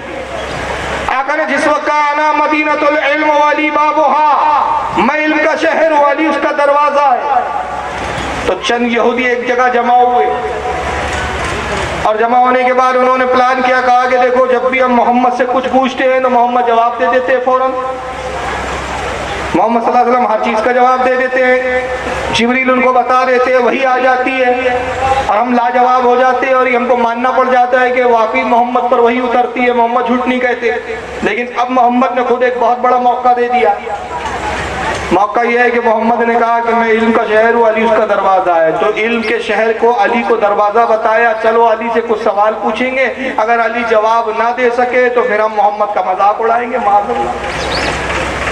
और कहेंगे कि देखो ये इल्म का दरवाज़ा है जिसको कुछ भी इल्म नहीं। तो हम इल्म अली पर तान करके उस जरिए से रसूल के इल्म पर तान करेंगे। ये उन्होंने प्लान बनाया। 10-20 यहूदी जमा हुए, यहूदियों के बहुत बड़े आलिम मुफाजिल थे। बड़े गौर फिक्र के बाद उन्होंने सवाल तैयार किया। ये हज़रत अली की खिदमत में पहुंचे, कहा कि अली हमने सुना है कि तुम्हारा नबी कहता है कि मैं इल्म का शहर हूँ, अली उसका दरवाज़ा है। कहा बेशक मेरे नबी ने हक कहा, मैं शहर इल्म का दरवाज़ा। तो कहा अली फिर हम एक सवाल लेकर आए हैं, उसका आप जवाब दे दीजिए तो हम भी मान जाएंगे। आपने कहा पूछो क्या सवाल है। इसका सवाल बड़ा मुश्किल है, इतना मुश्किल है कि शायद आप तुरंत जवाब ना दे सके, तो हम सवाल तो सुना देते हैं। आप चाहे तो 1 हफ्ता का वक्त ले ले, 1 हफ्ता के बाद आप जवाब चाहे तो आराम से दे दीजिए। तो हज़रत अली ने भी सवाल नहीं सुना, लेकिन जैसे उनके ये तेवर देखे, उनका घमंड देखा, आपको जला लाया और आपने कहा अच्छा तुमने ऐसा सवाल लाया कि जिसके बारे में तुम ये गुमान करते हो कि अली के पास उसका जवाब नहीं होगा। तो सुनो, अब तुम्हारी तस्दील इसमें है, तुम्हारी तो जो है तनकीद इसमें है कि अब इस सवाल का जवाब मैं नहीं दूंगा, मेरा बेटा हसन देगा। माशाअल्लाह माशाअल्लाह। अब मैं जवाब नहीं दूंगा। आवाज दी अपने बेटे हसन को, बेटा हसन करीब आओ। तो इमाम हसन 3-3.5 साल की उम्र, बेशक बेशक, ये थे शहजादों के उलूम। बाबा ने जैसी आवाज दी हाजिर हुए, अब्बाजान हाजिर हूँ। कहा बेटा ये यहूदियों के कुछ उलमा है, कुछ पूछना चाहते हैं, उनके जवाब। ये नहीं पूछा, सवाल बताओ क्या है। इमाम हसन ने कहा जी अब्बा। कहा पूछो क्या पूछना चाहते हो। उन्होंने कहा कि अली ये क्या बात है, हम उलमा है अपनी कौम के, हम बहुत बड़े आलिम मुफाजिल हैं, बड़े मुश्किल से हमने एक सवाल तैयार किया और ये क्या करते हैं, आप एक बच्चे से हमें जवाब दिलवाते हैं। ये बच्चा भला क्या ऐसे मुश्किल सवाल का जवाब देगा, जवाब आप ही दीजिए। हज़रत अली ने फरमाया नहीं, जवाब तो यही देगा। कहा अगर ये ना दे सके तो फिर आप देंगे। कहा वो नौबत ही नहीं आएंगी, पूछो इस बच्चे से, ये तुम्हारे हर सवाल का जवाब देगा। जब इसरार किया तो बच्चे ने हज़रत हसन से उन्होंने पूछा, कहा कि ऐ हसन फिर बेटा बताओ, सवाल यह है कि वो कौन सी 10 चीजें हैं, सवाल सुनिए, वो कौन सी 10 चीजें हैं जिनमें से हर बाद वाली चीज अपने से पहली वाली चीज पर गालिब है, और आखिरी वो कौन सी चीज है जिस पर कोई गालिब नहीं। ये सवाल था। आज का वापड़ी होता ना तो बगले झांकने लगता है। वो कौन सी 10 चीजें जिनमें से हर बाद वाली चीज पहली चीज पर गालिब है, और आखिरी वो कौन सी 10वीं चीज है जिस पर कोई गालिब नहीं। मतलब ये मैं आसानी से समझाऊं कि पहली एक चीज तो दूसरी चीज उसको खत्म करने की ताकत रखती हो, दूसरी को तीसरी खत्म कर दे, तीसरी को चौथी खत्म कर दे, चौथी को पांचवी खत्म कर दे, पांचवी को छठवीं, सातवीं, आठवीं, और आखिरी 10वीं चीज वो जिसको कोई खत्म ना कर सके, कोई फना ना कर सके। जैसे इमाम हसन ने सवाल सुना, मुस्कुराए और कहा कि आप तो ऐसा सवाल लाए, मैं समझा था बड़ा मुश्किल सवाल लाए होंगे, आप तो अपनी जमात के आलिम फाजिल है, ऐसा बचकाना और बचकाना छोटा सा सवाल लाए, ऐसे सवालों का जवाब हम नहीं देते, हमारे घर के गुलाम दे दिया करते। वाह वाह वाह, सुभान अल्लाह। गुलामों से पूछ लो हमारे। बेशक। उन्होंने कहा है बच्चे अब इतना तो ना गिराओ, तुम्हारे बाबा अली ने क्या ये कब हमारी तौहीन की कि बच्चे की तरफ हमें भेज दिया और अब तुम गुलामों की तरफ भेजते हो, ऐ बच्चे तुम ही जवाब दे दो। तो इमाम हसन ने ये नहीं कहा कि उलमा सुनो, मैं अपने नाना से पूछ कर आता हूँ, मैं अपने बाबा से कुछ मशवरा कर लेता हूँ, नहीं, फिर बदी जवाब देना शुरू किया। कहा सुनो, तुम जिस 10 चीज के बारे में सवाल कर रहे हो कि जिनमें से हर बाद वाली पहले पर गालिब है और आखिरी 10वीं वो जिस पर कोई गालिब नहीं, तो कहा सुनो, सबसे पहली चीज मिट्टी का ढेला है जिसके ऊपर पत्थर गालिब है कि पत्थर मिट्टी को रेजा रेजा कर देता है। पत्थर पे लोहा गालिब है कि लोहा पत्थर को रेजा रेजा कर देता है। लोहे पर आग गालिब है कि आग लोहे को पिघला देती है। आग पर पानी गालिब है कि पानी आग को बुझा देता है। पानी पर भाप गालिब है कि भाप पानी को उड़ा देता है। भाप पर बादल गालिब है कि बादल भापों को अपने अंदर समेट लेता है। बादल पे फरिश्ता गालिब है कि जो इन बादलों को हाँकता है। फरिश्ते के ऊपर मलकुल मौत गालिब है कि जो इस फरिश्ते को मौत देने वाला है। मलकुल मौत पर रब तबारक व तआला गालिब है जो मलकुल मौत को भी मौत देगा, और अल्लाह वो है जिस पर कोई गालिब नहीं। नारे तकबीर, नारे शुहदाए करबला कॉन्फ्रेंस, फैजाने शुहदाए करबला, नारे तकबीर। माशाअल्लाह। जिनके उलूम का ये आलम हो, क्या उन्हें नहीं पता था कि पेशाब कहाँ किया जाता है? जो 3 और 3.5 साल की उम्र में ऐसे इल्मी जवाब देते हुए नजर आते हो, लेकिन इनके बदअकीदा वहाबियों की बदबख्ती है कि इस तरह के मौजू और ज़ईफ़ रिवायतें ला के ये सुन्नियों को सुनाते, मुसलमानों को सुनाते और गुमराह करते। इनके बाद फजाइल की रिवायतें नहीं मिलती, वो रिवायतें जरूर सुनाते जिसमें से कुछ तौहीन आमेज जुमले शादी होते। अब एक साहब को सुनिए, इनका तो हाल ये है कि हद ही कर दी इन्होंने। साहब ये किताब लिखी गई, किताब का नाम है अहले सुन्ना। क्या नाम है? अहले सुन्ना। यानी किताब पढ़ने वाला समझे कि साहब कोई सुन्नियों की किताब है, लेकिन लिखने वाले गैर मुकल्लिद अहले हदीस वहाबी है। बम्बई का खबीर है जिसका नाम है मौलवी किफायतुल्लाह। उसने लिखा नवंबर 2012 में किताब छपी। इसके अंदर इमाम हुसैन के खिलाफ बहुत कुछ औल-फौल बता, और एक जगह यहाँ तक लिख दिया, कहता है कि जिस तरह हिंदुओं के यहाँ महाभारत को हक व बातिल की लड़ाई करार दिया जाता है, हालांकि अगर इन किस्सों पर यकीन किया जाए तो ये सरासर सियासी नौइयत की जंग थी। वही हाल वाक़े करबला का भी है। माज़अल्लाह अस्तग़फिरुल्लाह। ये जंग भी सियासी नौइयत की थी। जहां तक रही बात करबला के मौके पर अहले बैत पर हुए मजालिम की दास्तानों की, तो इनकी कोई हकीकत नहीं। कहता है कि जैसे हिंदुओं के यहाँ गैर मुस्लिमों में महाभारत को हक व बातिल की जंग कहते हैं, हालांकि हकीकत यह है कि वो जंग महाभारत की झूठी है। इसका कोई कहता है कि वो यकीनी नहीं है उन किस्सों पर, फर्जी कहानियां हैं। वही हाल वाक़े करबला का भी है। करबला की दास्तान भी क्या है? फर्जी है। करबला नाम की कोई जंग हुई नहीं, और अगर हुई भी ये करबला की जंग तो कैसी थी? ये सियासी नौइयत की जंग थी, हक व बातिल का मार्का नहीं था। इस्लाम और फिस्को फुजूर के खिलाफ ये जंग नहीं थी। इस्लाम ने फिस्को फुजूर से नहीं लड़ा। इमाम हुसैन हक पर नहीं थे, ये सियासत के लिए लड़ रहे थे, तख्त के लिए लड़ रहे थे। और फिर करबला के वाक़यात में जो बताया जाता है कि अहले बैत पर ये जुल्म हुए, मजालिम ढाए गए अहले बैत पर, कि 3 दिन पानी नहीं दिया गया, प्यासा रखा गया, छोटे छोटे बच्चों को कत्ल कर दिया गया, अली असगर जैसे 6 माह के शेरखार के हलक में तीर बेवस कर दिए गए, खैमों में आग लगा दी गई, अहले बैत के जो है शुहदा के जिस्मों पर घोड़े दौड़ा दिए गए। कहता है इनकी कोई हकीकत नहीं, ये सब फर्जी दास्तान। और ये अपने आप को आलिम भी कह रहे हैं, मुसलमान भी कह रहे हैं। मगर मुझे बताइए, क्या करबला किसी औरत की इज्जत के लिए लड़ी गई? क्या किसी औरत की बेइज्जती हुई थी इसके लिए इमाम हुसैन खड़े हुए? नहीं। अरे करबला तो इसलिए हुई कि इस्लाम के कवानीन को खत्म किया जा रहा था। यजीद नाबिकार ने इस्लाम के नाम पे शराब को हलाल कर दिया था। इस यजीद जैसे बदबख्त ने मर्द और औरत के जो है खलत मलत माशरे को कबूल कर लिया था। ये हाल है कि उसने बहन और भाई की निकाह को भी हलाल ठहरा दिया था। बंदरों से खेलना, रातों और रक्कासों के रक्स देखना, गाने सुनना, तंबूरे बनाना बजाना, ये उसका मशगला बन गया था। नमाजें वो पर नहीं पढ़ता था। तो इमाम अली मकाम ने देखा कि जब बादशाह इस्लाम जो बना है वो इस तरह का काम करेगा तो मुसलमानों पर ऑटोमेटिक उसके असरात क्या पड़ेंगे? नतीजा ये होगा कि इस्लाम दिन ब दिन खत्म होता जाएगा।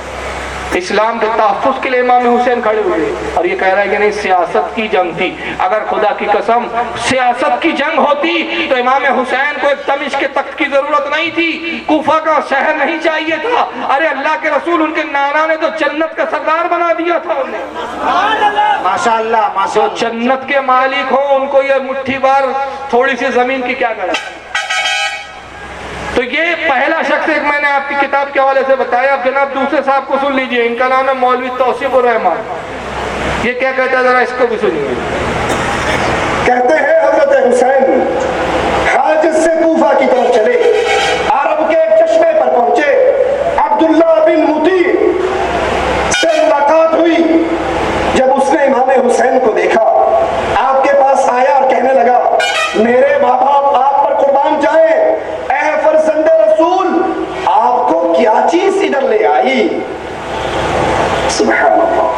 वो इराक से आ रहा था, इराक के हालात देखकर आ रहा था, और फिर हुसैन से पूछता है आपको क्या चीज यहाँ ले आई? वो अंधा था, उसको नहीं पता था तौहीद शिर्क में बदल गई, सुन्नत बिदअत में बदल गई, जिना यजीद ने आम कर दिया, शराब यजीद ने आम कर दी, मस्जिदों के अंदर घोड़े बंधने शुरू हो गए।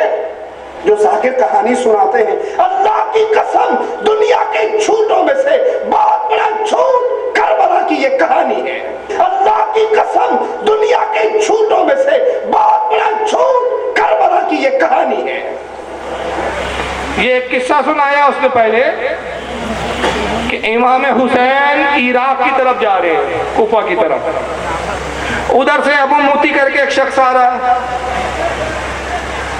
उसने इमाम हुसैन को देखा, अभी तारीख में वाक़या है, तो उसने इमाम हुसैन से पूछा कि इमाम अली मकाम आपको क्या चीज इस तरफ ले आई?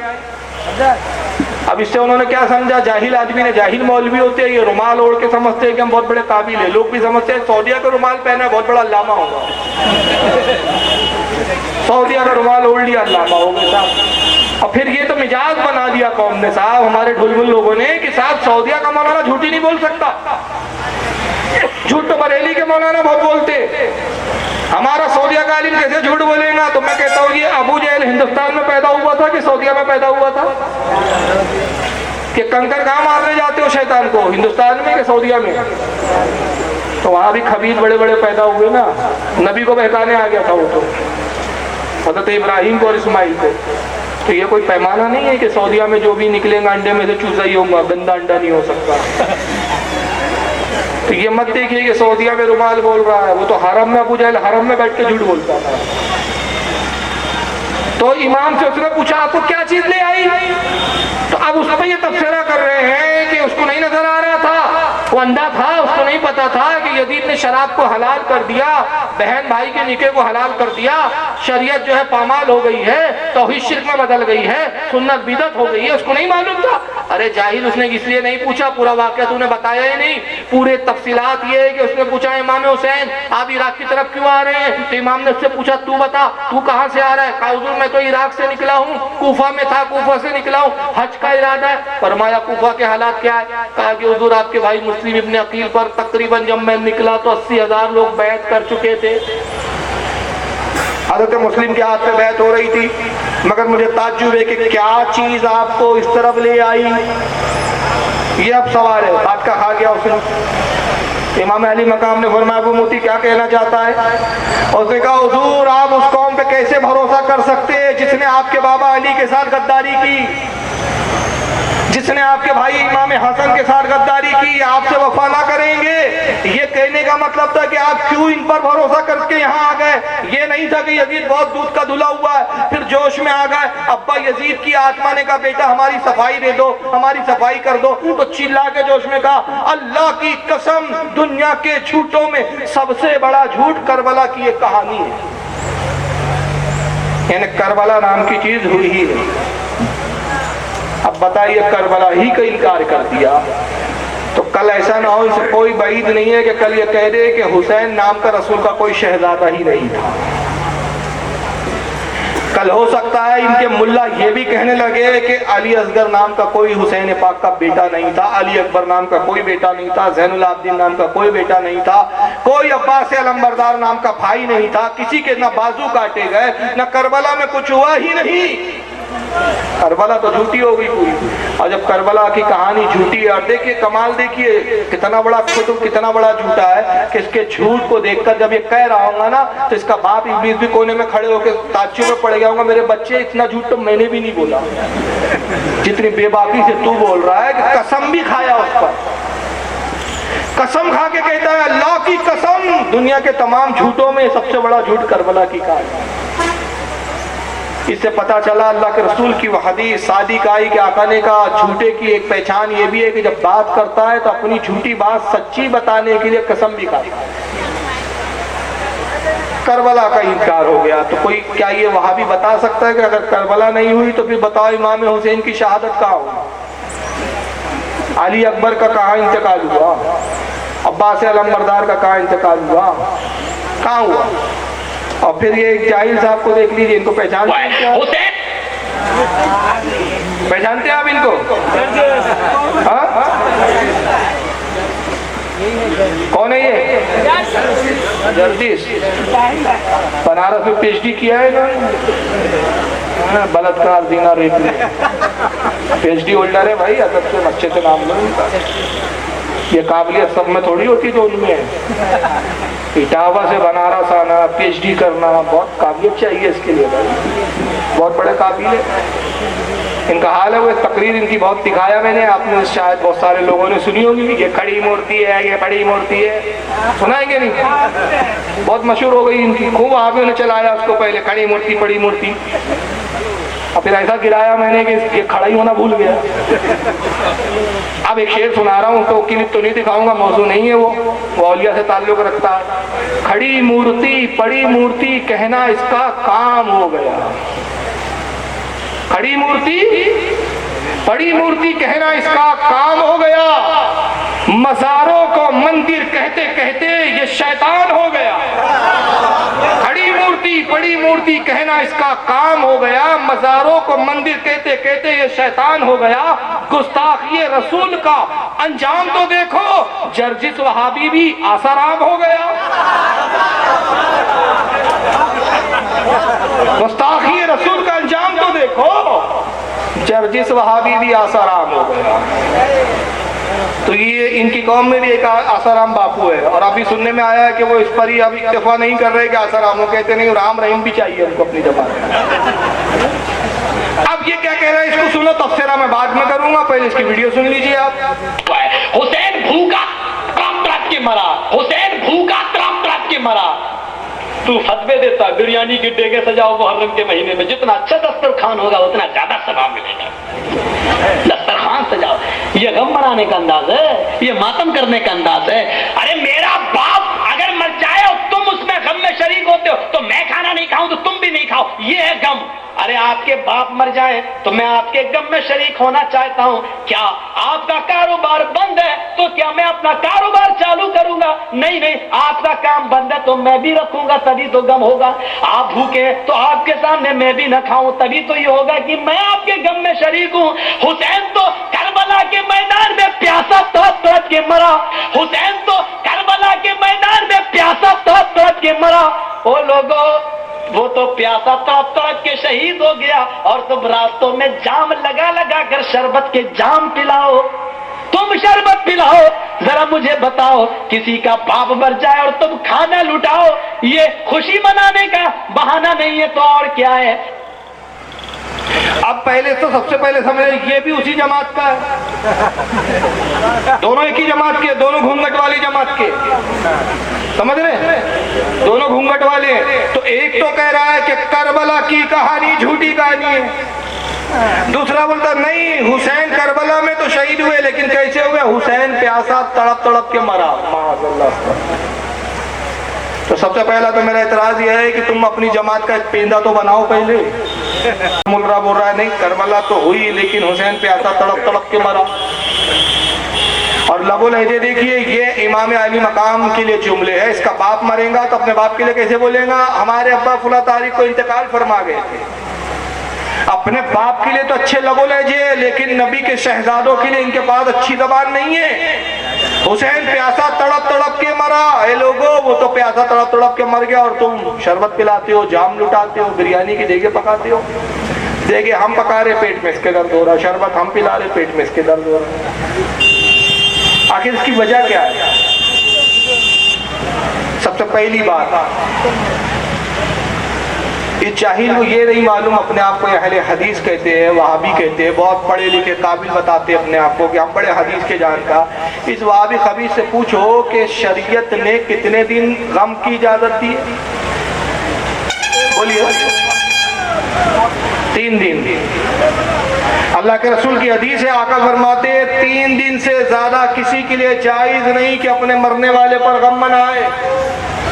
अब इमाम हुसैन की शहादत को 1400 साल से ज्यादा होने को आ रहा है और ये जनाब गम मना रहे हैं अब तक। अब हुजूर फरमाते हैं कि सिर्फ एक को जायज है, कुछ अरसा गम थोड़ा सा बढ़ा दिया गया। कौन सी औरत का? वो औरत जिसका शौहर इंतकाल कर जाए, वो 4 महीने 10 दिन गम के मनाए, 4 महीने 10 दिन इद्दत के गुजारे। तो पता चला औरत 4 महीने 10 दिन गम करती है, लेकिन औरत के अलावा किसी के लिए इजाजत नहीं कि 3 दिन से ज्यादा गम मनाए।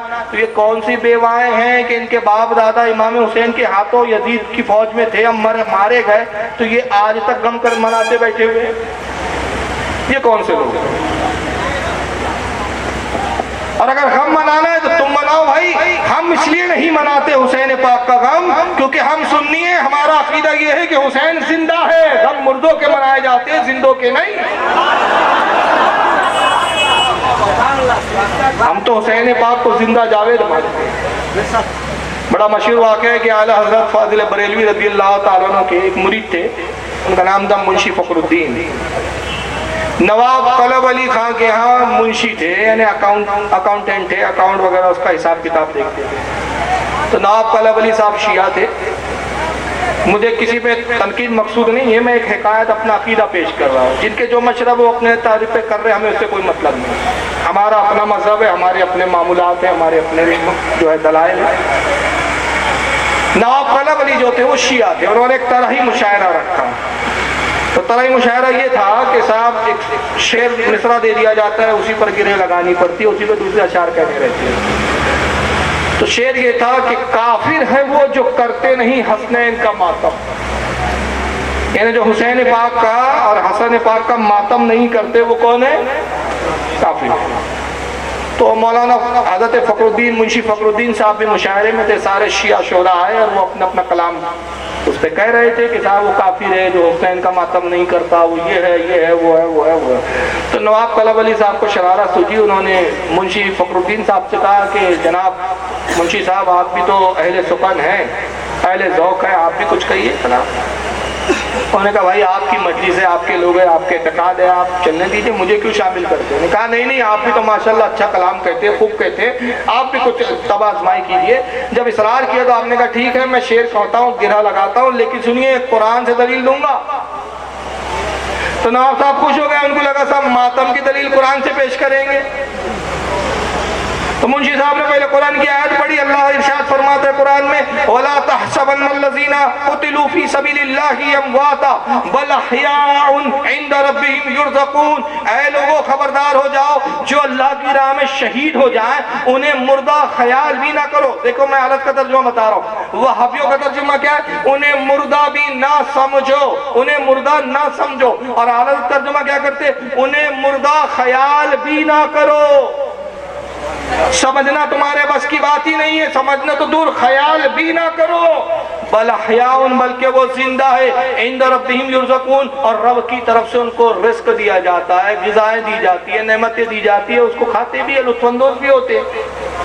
उन्होंने शेर पढ़ा, ये एक आयत पढ़ी, और उसके बाद कहा, शेर को थोड़ा तब्दील किया। शेर ये था काफिर है वो जो करते नहीं हसनैन का मातम। उन्होंने कहा काफिर है वो जो मुनकिर है हयात शुहदा का, काफिर है वो जो मुनकिर है हयात शुहदा का, हम जिंदा जावेद का मातम नहीं करते,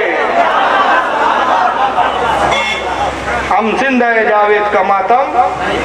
हमारा तो अकीदा यह है कि यजीद बचकर भी मर गया, फना हो गया, हुसैन पाक शहीद होकर भी बका पा गए, जिंदा जावेद हो गए। और इसी को किसी शायर ने कहा, पूछो यजीद से कि वो तेरा राज कहाँ है, पूछो यजीद से वो तेरा राज कहाँ है, खून से आलूद वो तेरा ताज कहाँ है, जिंदा है हुसैन जिंदा ही रहेगा, ऐ यजीद लानत के सिवा तेरी याद कहाँ है, ऐ यजीद लानत के सिवा तेरी याद कहाँ है। याद भी अगर कोई यजीद को करता है तो पहले लानत भेजता है, फिर बनाम भेजता है, लेकिन हुसैन जिंदा है और जिंदा ही रहेगा।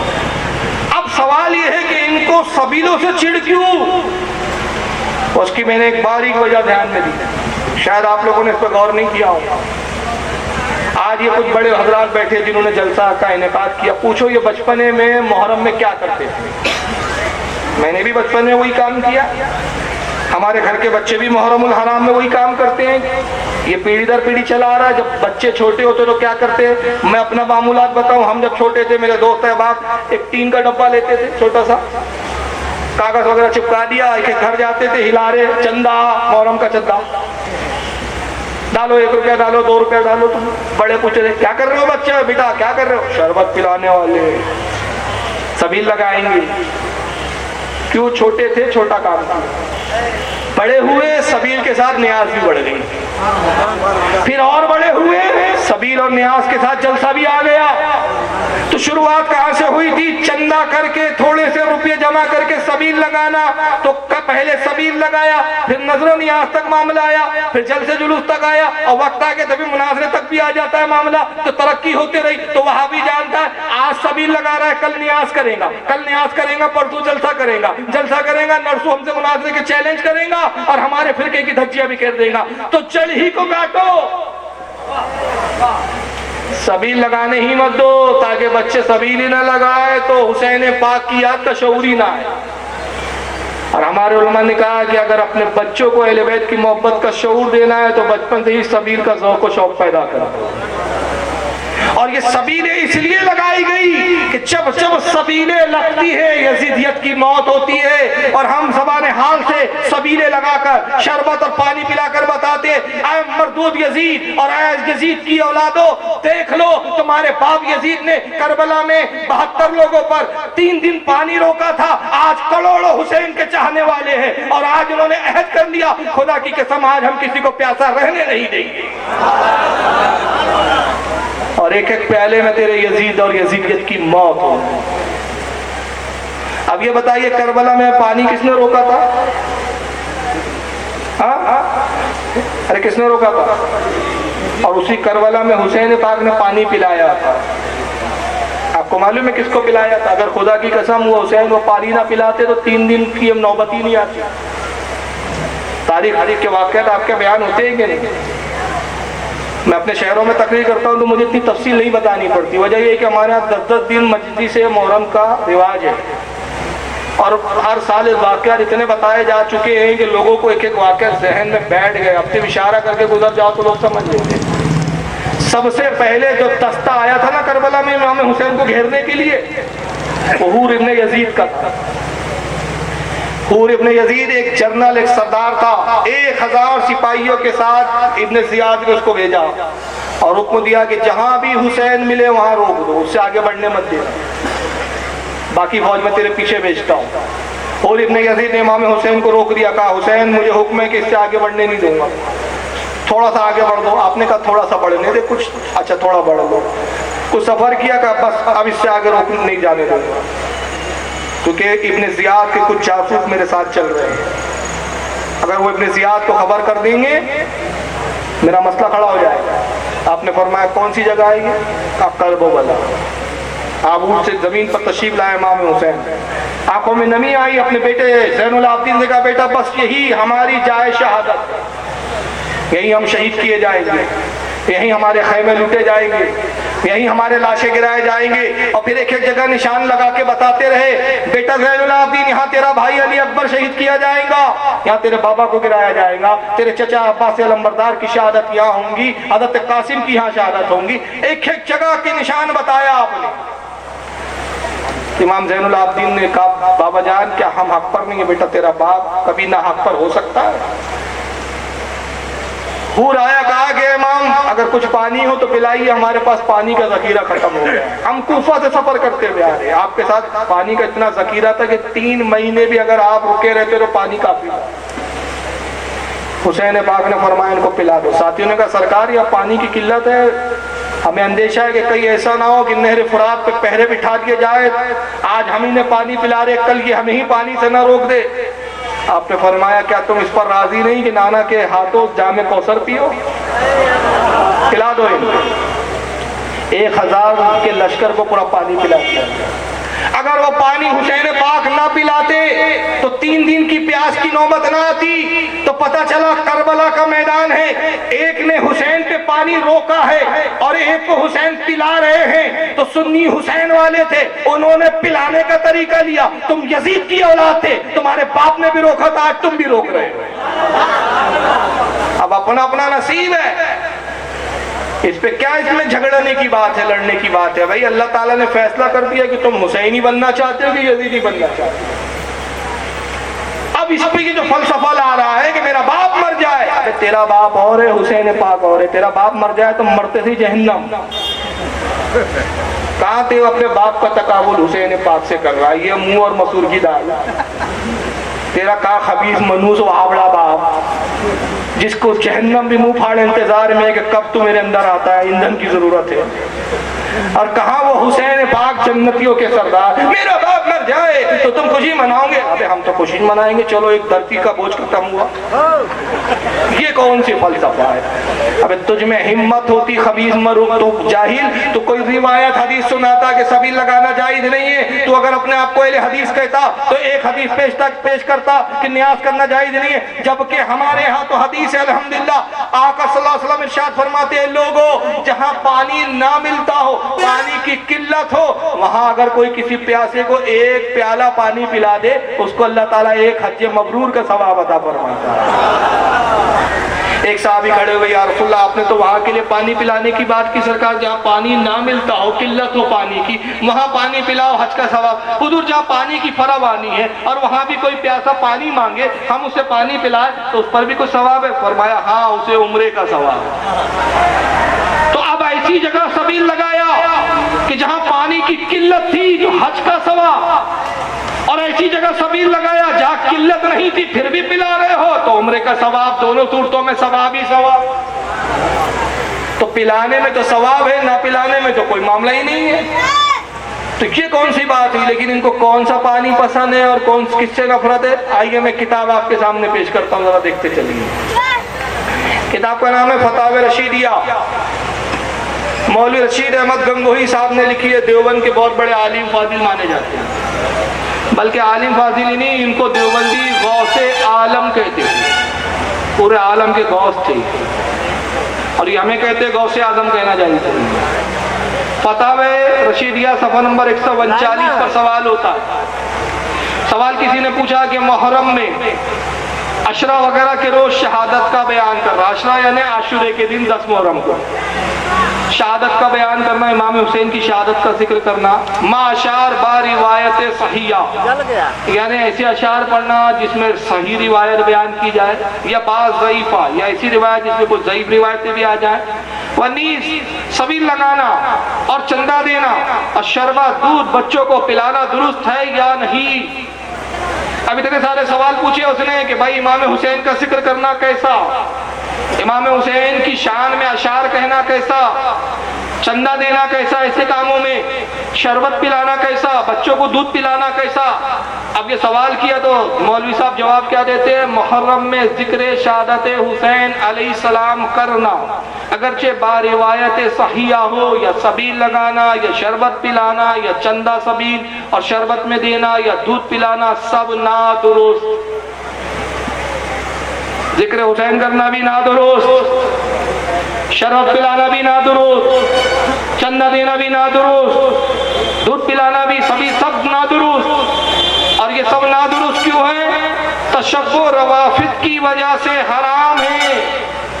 राफियों के काम की मुशाबत पाई जाती है, यानी शियाओं से मिलता जुलता काम है। चंदा जो है शरबत शिया लोग पिलाते हैं, इमाम हुसैन के नाम की मजलिस शिया लोग करते हैं, इसलिए उनसे मुशाबत पाई जाती है, इसलिए हराम है। अब मौलवी साहब की उल्टी अकल है, इनको कोई समझाए कि कोई मुशाबत की बिना पे हर चीज हराम और नाजायज नहीं हो जाती। तो अब अगर हर चीज हो जाए तो जनाब वो तो जिक्र अली भी करते हैं, तो क्या जिक्र अली भी हराम हो जाएगा? जबकि रसूलुल्लाह की हदीस है अली का जिक्र करना भी इबादत है। अब शिया तो जनाब रसूलुल्लाह का भी जिक्र करते हैं, तो क्या हम रसूल का जिक्र भी नहीं करें? शिया नमाज भी पढ़ता है तो क्या हम ना पढ़े? वो भी हज करता है तो क्या हम हज ना करें? तो हर चीज मुशाबहत से हराम नहीं होती। मुशाबहत वो हराम होगी जो हराम काम हो। अगर वो कोई हराम काम कर रहा है और हम भी उसका देखा देखी वो कर रहे हैं, तो उस गुनाह पे हमारे पे भी गुनाह, उस पर भी गुनाह। लेकिन अगर कोई अच्छा काम कर रहा है और आप अगर वो अच्छा काम अपना ले तो उसमें कौन सी बुराई है भाई? तो ये सब ना दुरुस्त इनकिया। लेकिन उसी किताब में दूसरे सफे पर क्या लिखा है, जरा आइए वो भी देख लीजिए। सफा 139 पे लिखा था कि शरबत पिलाना वगैरह सब ना दुरुस्त है, इमाम हुसैन का जिक्र करना भी दुरुस्त नहीं है, नाजायज है। सफा 576 पर क्या लिखते हैं जरा सुनिए। सवाल, हिंदू जो प्याऊ पानी की लगाते, हिंदू जो प्याऊ पानी की लगाते, प्याऊ और सबील में कोई फर्क नहीं है, याद रखिए। सबील अरबी और उर्दू में बोलते हैं और उसी को हिंदी में क्या बोलते हैं, प्याऊ, एक ही बात है। हिंदू जो प्याऊ पानी की लगाते हैं यानी पानी की सबील लगाते हैं, सूदी रुपया सर्फ करके, वो प्याऊ भी किस पैसों से लगा रहे हैं, सूद और ब्याज के पैसों से, यानी रुपया भी हराम का है, हलाल का नहीं है। मुसलमानों को उसका पानी पीना दुरुस्त है या नहीं? तो जवाब में कहते हैं इस प्याऊ से पानी पीना मजायका नहीं, यानी हिंदू की सूद के रुपये की प्याऊ का पानी पीना तो जायज है, लेकिन एक मुसलमान अपने हलाल कमाई से इमाम हुसैन के नाम से पानी पिलाए तो वो ना जाए। तो ये किस खैमे के हैं ये लोग भाई? खैमा समझ में आ रहा है? तो आप ऐसे लोगों से आप रिश्तेदारी करोगे तो आप किससे रिश्तेदारी होंगी? हुसैन से रिश्तेदारी होंगी कि यजीद से रिश्तेदारी होंगी? सोचो सोचो, आप बताओ। जिनके ख्यालात यजीदियत वाले हो, जिनके अफकार यजीदियत वाले हो, अब उनसे हम लेन देन करेंगे, शादी ब्याह करेंगे, मामूलात करेंगे तो क्या हुआ? गोया हमने यजीदियों के यहाँ अपनी बेटी रवाना कर दी। और फिर यही नहीं, नफरत कितनी अगर आई है इसको भी सुनते चलिए। यहाँ नफरत की तो इन्होंने इंतहा कर दी जनाब ने। दुरूद शरीफ पढ़े आप, अल्लाहुम्मा सल्ली अला सय्यदना मौलाना शफीना व हबीबना व तबीबना व नबीना व मौलाना मुहम्मद व अला आलिहि व अस्हाबिहि व बारिक वसल्लम, सल्लल्लाहु अलैहि या रसूलुल्लाह सल्लल्लाहु अलैहि वसल्लम। अब जरा नफरत का अंदाज यहाँ ये भी देख लीजिए, सुनिए।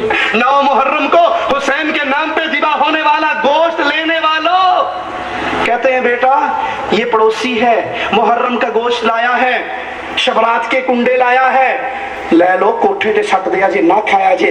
अगर ना लोगे तो दोस्ती खराब होगी। तू लेकर कोठे पे फेंकेगा, तेरे बेटे कहेंगे अब्बा जान ले लिया करते थे, छुप के खा भी लिया करते थे, खा लो। गैरत ईमान ये है जो गैरुल्लाह के नाम की चीज है। वो 11वीं का दूध हो, वो बीबी फातिमा की सन के हो, वो किसी हजरत के दरबार पर तकसीम होने वाला दूध हो, तो ये गैरुल्लाह के नाम पर है। सूअर से ज्यादा हराम है, सूअर से ज्यादा हराम है। अहले तौहीद इसको कबूल। तो 11वीं का दूध हो, मुहर्रम का गोश्त हो, शबे बारात के कुंडे हो। मौलवी जी की, मुल्ला जी की नॉलेज बड़ी कम है, और कम नॉलेज का ये हाल है कि मुहर्रम में खिचड़ा और शरबत बनता है तो मुहर्रम में गोश्त बना दिया उन्होंने। 11वीं में गोश्त बनता है तो 11वीं में दूध बांट रहे हैं, और कुंडे रजब में होते हैं तो उसको शबे बारात में कर दिए उन्होंने।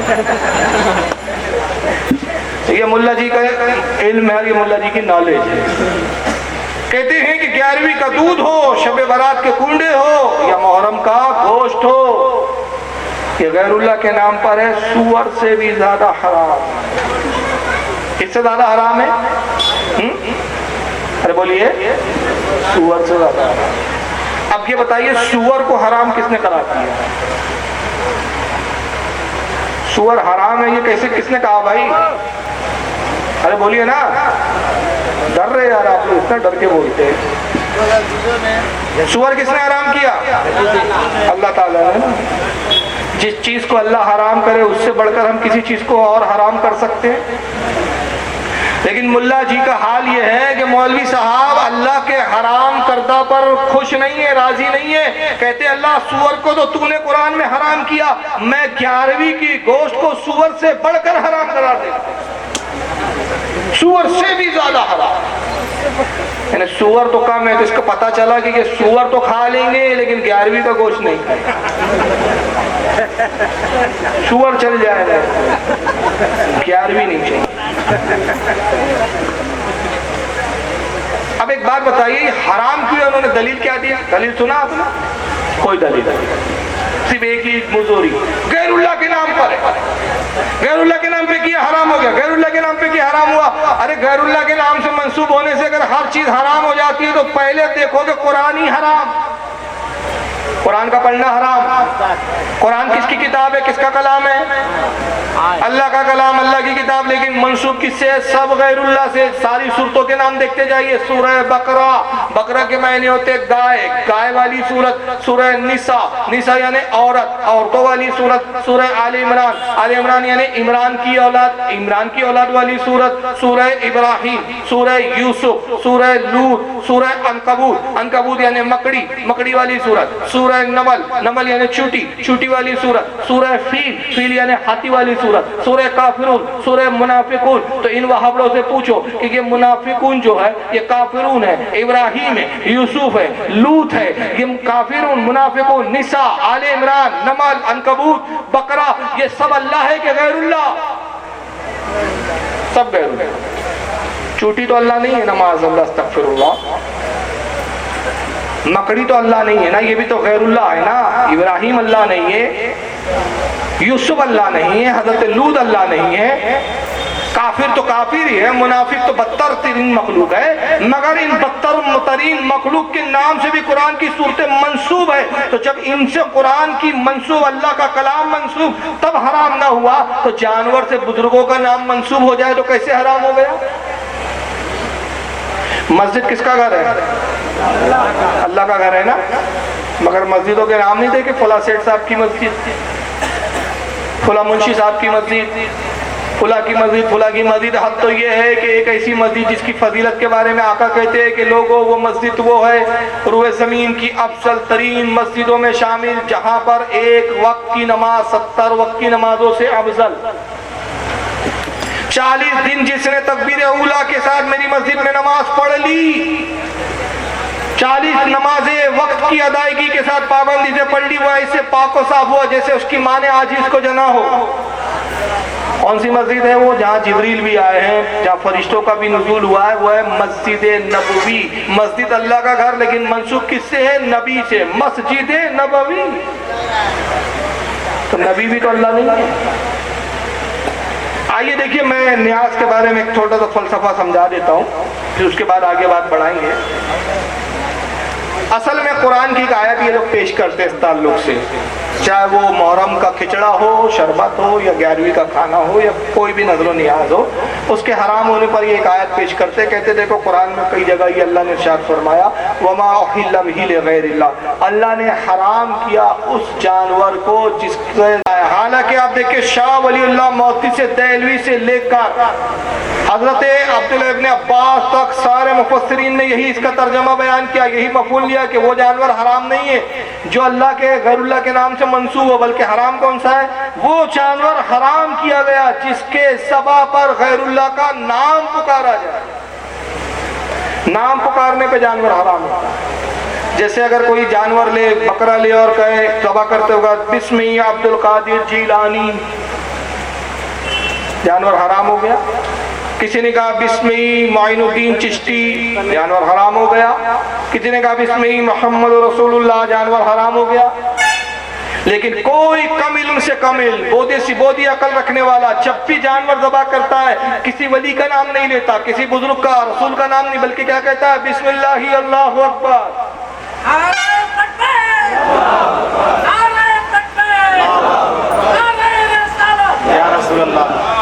अब मैं एक मिसाल देता हूँ, आपके बहुत आसानी से मसला समझ में आ जाएगा इंशाअल्लाह, बस पे बात खत्म।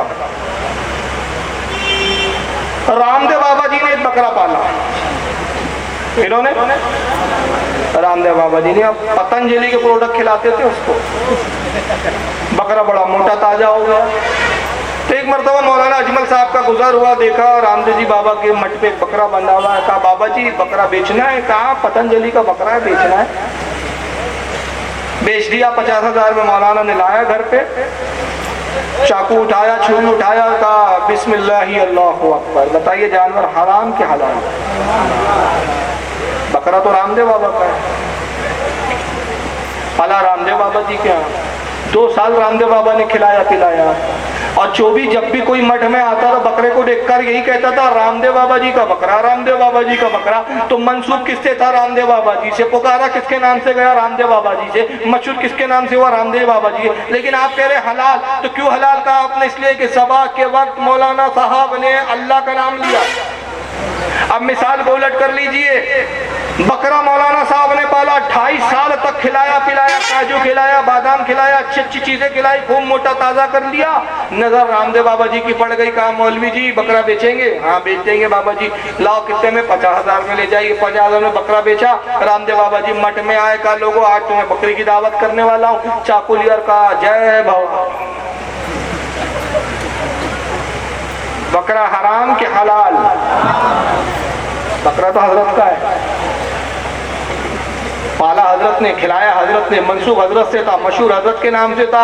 हर कोई बकरे को देखकर यही कहता था मौलाना अजमल साहब का बकरा। आप कहते हराम क्यों? जबा करने वाला मुसलमान नहीं था, जबा जिसके नाम पर किया वो अल्लाह का नाम नहीं था। तो पता चला शरीयत को इससे गरज नहीं कि जानवर किसका है, किसने पाला, किसके नाम से मशहूर हुआ। शरीयत को सिर्फ ये मतलूब है कि जबा के वक्त अल्लाह का नाम ले लो। तो अब हम जब कुर्बानी या जानवर काटते हैं तो अल्लाह का नाम लेते हैं, गैरुल्लाह का नाम नहीं लेते। हाँ बाद में कहते हैं कि साहब जो कुछ हमने पकाया कोई खिलाया, अल्लाह इसका सवाब गौसे आजम को पहुंचा, इसका सवाब इमाम हुसैन को पहुंचा। सवाब नजर करते हैं, जानवर के जवा पर गैरुल्लाह का नाम नहीं देते। लेकिन चूंकि इनको 11वीं और इससे चिड़ है तो अल्लाह ताला का इन पर अजाब क्या नाज़िल हुआ। आइए किताब में दिखा रहा हूँ आपको, बेहश्ती ज़ेवर, मौलवी अशरफ अली थानवी साहब की किताब है, सफ़ा 70 मसला 26 दूसरा हिस्सा। थानवी साहब मसला ये बयान करते हैं, कहते हैं हाथ में कोई नजीस चीज लगी थी। अब नजीस चीज में क्या क्या है मालूम है आपको? गू, गोबर, पेशाब, पाखाना, सब नजीस चीजें हैं। अब हाथ में पाखाना लग गया था, गू लग गया था, हाथ में कोई नजीस चीज लगी थी, उसको किसी ने जबान से 3 दफा चाट लिया तो भी पाक हो जाएगा। मगर चाटना मना है। कहते चाटना तो मना है लेकिन चाट लिए तो हाथ तो पाक हो जाएगा। हाथ इस तरह पाक कर भी सकते हैं। अब थानवी जी तो मर चुके हैं, जिंदा होते तो उनसे कहते हैं कि थानवी जी ये क्या बात हुई साहब, हाथ में अगर किसी के गू लग जाए और उसको चाटे 1 2 3, ठीक है भाई हाथ तो पाक हो गया, लेकिन थानवी साहब ये तो बताइए मुंह का क्या हुआ? अब हाथ पे नजासत लगी तो मुंह चाट के पाक किया, अब मुंह गंदा हो गया तो क्या पेशाब के कुल्ले करने पड़ेंगे? पानी से तो एलर्जी है आपको। और ये किताब कौन सी है? बेहश्ती ज़ेवर, जो हर वहाबी के घर में मिल जाएगी, आम किताब है। अब फिर एक किताब और देख लीजिए, इसके लिखने वाले गैर मुकल्लिद वहाबियों के बहुत बड़े अल्लामा गुजरे। किताब का नाम है नुज़ूलुल अबरार मिन फ़िक़्ह नबील मुख्तार, लिखने वाले वहीदुस्समा हैदराबादी, मर गई है, बहुत बड़े अल्लामा थे गैर मुकल्लिद अहले हदीसों के। जिल्द 1 सफ़ा 31 पर लिखते हैं, अरबी ज़बान में लिखी किताब। कहते हैं सुरूरुल क़ल्ब वल खिंज़ीर फ़फ़ीह कौलान वलस्सहु तहरा। कहते जिस खाने में सुअर मुंह डाल दे, खिंजीर मुंह डाल दे, कुत्ता मुंह डाल दे, वो खाना पाक है या नहीं, इसके बारे में 2 कौल है और सही कौल ये है कि वो खाना पाक है। कहते जिस खाने में सुअर मुंह डाले वो खाना इनको चलता है, लेकिन 11वीं का खाना सुअर से ज्यादा हराम, वो नहीं चलता। तो अब अगर कोई बदअकीदा आपसे बहस करे ना कि सबील क्यों लगाते हो, खिचड़ा क्यों पकाते हो, 11वीं क्यों मनाते हो, गुंडे क्यों करते हो, तो कहना भाई इसका कोई हमारे पास जवाब नहीं सिवाय इसके कि ये तो अल्लाह का फजल है कि अल्लाह ने फैसला फरमा दिया, ऐ सुन्नियों तुम्हें गरीब नवाज की नियाज मुबारक, गौसे आजम की नियाज मुबारक, इमाम हुसैन की नियाज मुबारक, तुम बिरयानी खाओ, खिचड़ा खाओ, उम्दा शरबत पियो, वहाबड़ो तुम क्या है मनी खाओ, तुम सुअर का झूठा खाओ, कुत्तों का झूठा खाओ, और खाने के बाद हाथ मत धोना, 3 दफा चाटना, हाथ भी पाक। ये तो अल्लाह का फैसला है।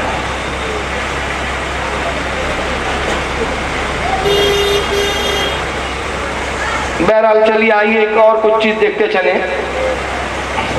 इमाम हुसैन की शहादत पेश करते हम यहाँ भी मैं वहाबियों का दोगलापना बताऊंगा। ये तारिक जमील साहब क्या कह रहे जरा सुनो। गुलाम रसूल बन जाओ, गुलाम मोहम्मद बन जाओ, इश्क रसूल में ढल जाओ। नारे लगाने से सिर्फ आशिक रसूल बनना होता तो पागल था हुसैन, तो पागल था हुसैन जो सर नेज़े पे चढ़ा दिया। दीवानी थी आले रसूल, दीवाने थे। उन्होंने व्याड़ी वालों से सीखा ही ना कि 2-4 नारे लगाओ और बस आशिक रसूल बन जाओ।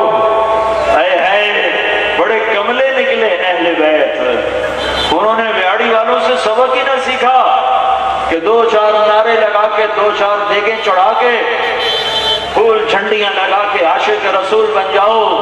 पागल थे, नेजों पे सर चढ़ गए, पागल थे, नेजों पे सर चढ़ गए।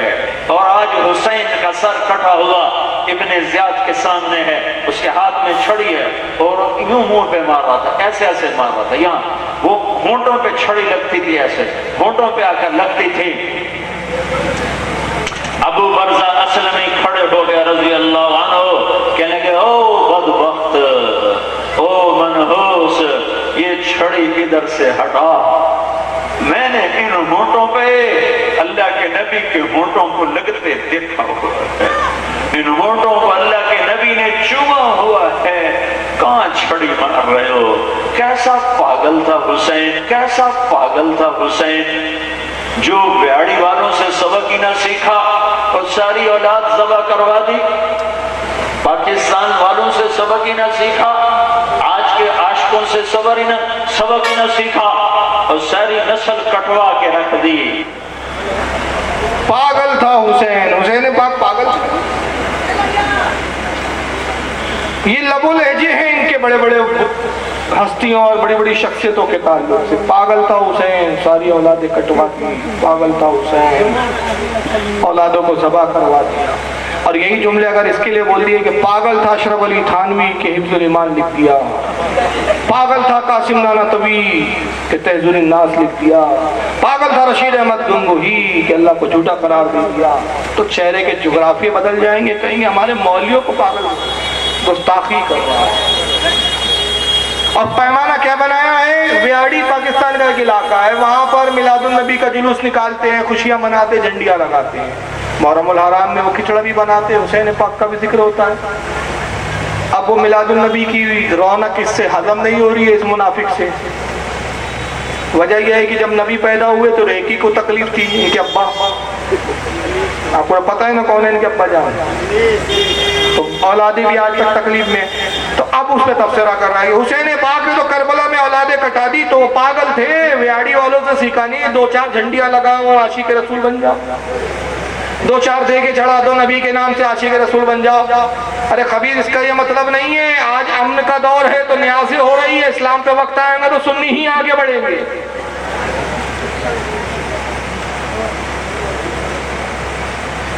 और इब्ने यजीद रियाही पूरा नाम लिया है, मैंने सही लिया ना, और इब्ने यजीद रियाही ये पूरा नाम है। रियाही मैंने नहीं बोला, वो रियाही कबीला है उनका, नाम है हूर इब्ने यजीद। तो बहरहाल कहा था मैं, तो व्याड़ी वालों से सीखा नहीं। अब बताइए ये व्याड़ी वाले पहले आए हैं कि ये इमाम हुसैन पहले आए? बोलिए, अरे कौन पहले आया भाई? इमाम हुसैन पहले आया ना, तो इमाम हुसैन सीखेंगे कि व्याड़ी वाले इमाम हुसैन से सीखेंगे? यानी मंती की उल्टी हो गई। अच्छा, फिर उसके बाद एक किस्सा सुनाया कि हुसैन पाक का सर इब्ने ज़ियाद के पास रखा था, वो यूं झड़ी मार रहा था। अबू बरज़ा अस्लमी खड़े हुए, ये इब्ने ज़ियाद के महल का वाक़या है, ये वाक़या है यजीद के दरबार का। इब्ने ज़ियाद ने छड़ी मारी, वहां अबू बरज़ा अस्लमी नहीं थे जिन्होंने टोका था, अबू बरज़ा अस्लमी ने जिन्होंने जहां टोका था वो यजीद का दरबार था। और वाक़या ये है कि यजीद के जब दरबार में सरे हुसैन पेश किया गया तो उसके कदमों में रखा गया, ये तख्त पे बैठा था। यजीद के पैरों के पास इमाम हुसैन का सरे अक़दस एक तख्त में रखा, इसके हाथ में छड़ी थी। कभी ये लबों पर खेलता माज़अल्लाह, कभी दंदाने मुबारक हज़रत इमाम हुसैन के दांत पर छड़ी मारता। चुनांचे उसी वक्त एक साहबी रसूल वहां थे, तिजारत की गरज से आए थे, अबू बरज़ा अस्लमी ज़ईफ़ुल उम्र साहबी थे। उन्होंने देखा, तड़प गए, बर्दाश्त नहीं हुआ, जलाल में आया और जलाल में आके इरशाद फरमाया, ऐ बदबख्त यजीद, अपनी छड़ी को हटा, कसम खुदा की इन लबों को मैंने रसूलुल्लाह को चूमते हुए देखा है। तो यजीद के सिपाहियों ने पकड़ लिया। यजीद ने कहा फौरन इसको गिरफ्तार करो। बाजू में कोई उसका वजीर खड़ा था, उसने कहा यजीद क्या करता है बदबख्त, ये साहबी रसूल है अबू बरज़ा अस्लमी। अगर इनको सजा दी अभी ही यहाँ पर एक बगावत बर्पा हो जाएगी, लोगों में अफवाह फैल जाएंगी कि एक सैफुल अमर साहबी रसूल शरील वक्त साहबी को कत्ल कर दिया, बड़े दरबार में कत्ल किया गया, छोड़ दे। यजीद ने कहा कि मुझे मालूम हुआ है कि तू सहाबी है, अगर कसम खुदा की तू सहाबी रसूल ना होता तो बड़ी दर्दनाक तुझे सजा देता। तब अबू बरज़ा अस्लमी ने उस वक्त जलाल में गरजदार आवाज में पुकार के कहा, मरदूद तिफ़्वा तुझके ऊपर, तेरी अक्ल पर अफसोस कि मैं रसूल का सहाबी हूँ, इसका तो लिहाज करता है। और नबी पाक सल्लल्लाहु अलैहि वसल्लम के नवासे का सर अपने कदमों में रख के छड़ी मार रहा है, हुजूर की निस्बत का ख्याल नहीं किया तूने। ये अबू बरज़ा अस्लमी थे। लेकिन तस्वीर का एक दूसरा पहलू देखिए, वहाबियों में कितने इख्तिलाफात है, कभी कभी हैरानी होती है कि इस जमात का कोई पेंदा है या नहीं। आइए मैं एक मौलवी साहब को आपको दिखा रहा हूँ।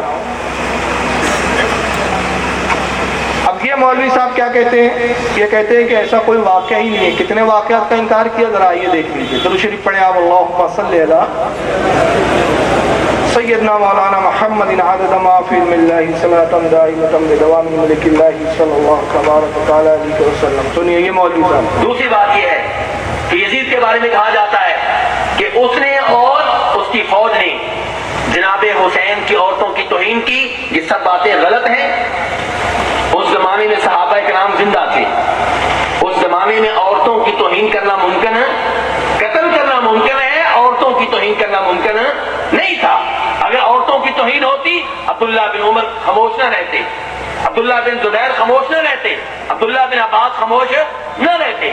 ऐसी कोई बात नहीं हुई। उनकी औरतों को दमिश्क में ले जाया गया, यजीद ने अपने घर में उन्हें रखा, कई दिनों तक मेजबानी का शर्फ हासिल किया।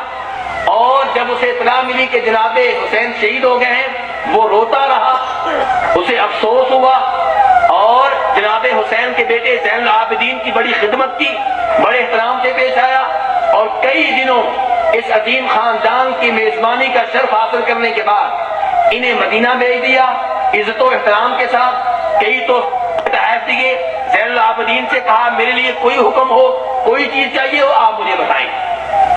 और ये बात तो कही जाती है कि यजीद ने जनाबे हुसैन के सर की तौहीन की, ये भी गलत है। इब्ने ज़ियाद ने ये जरूर किया, यजीद से ऐसी कोई चीज साबित नहीं है।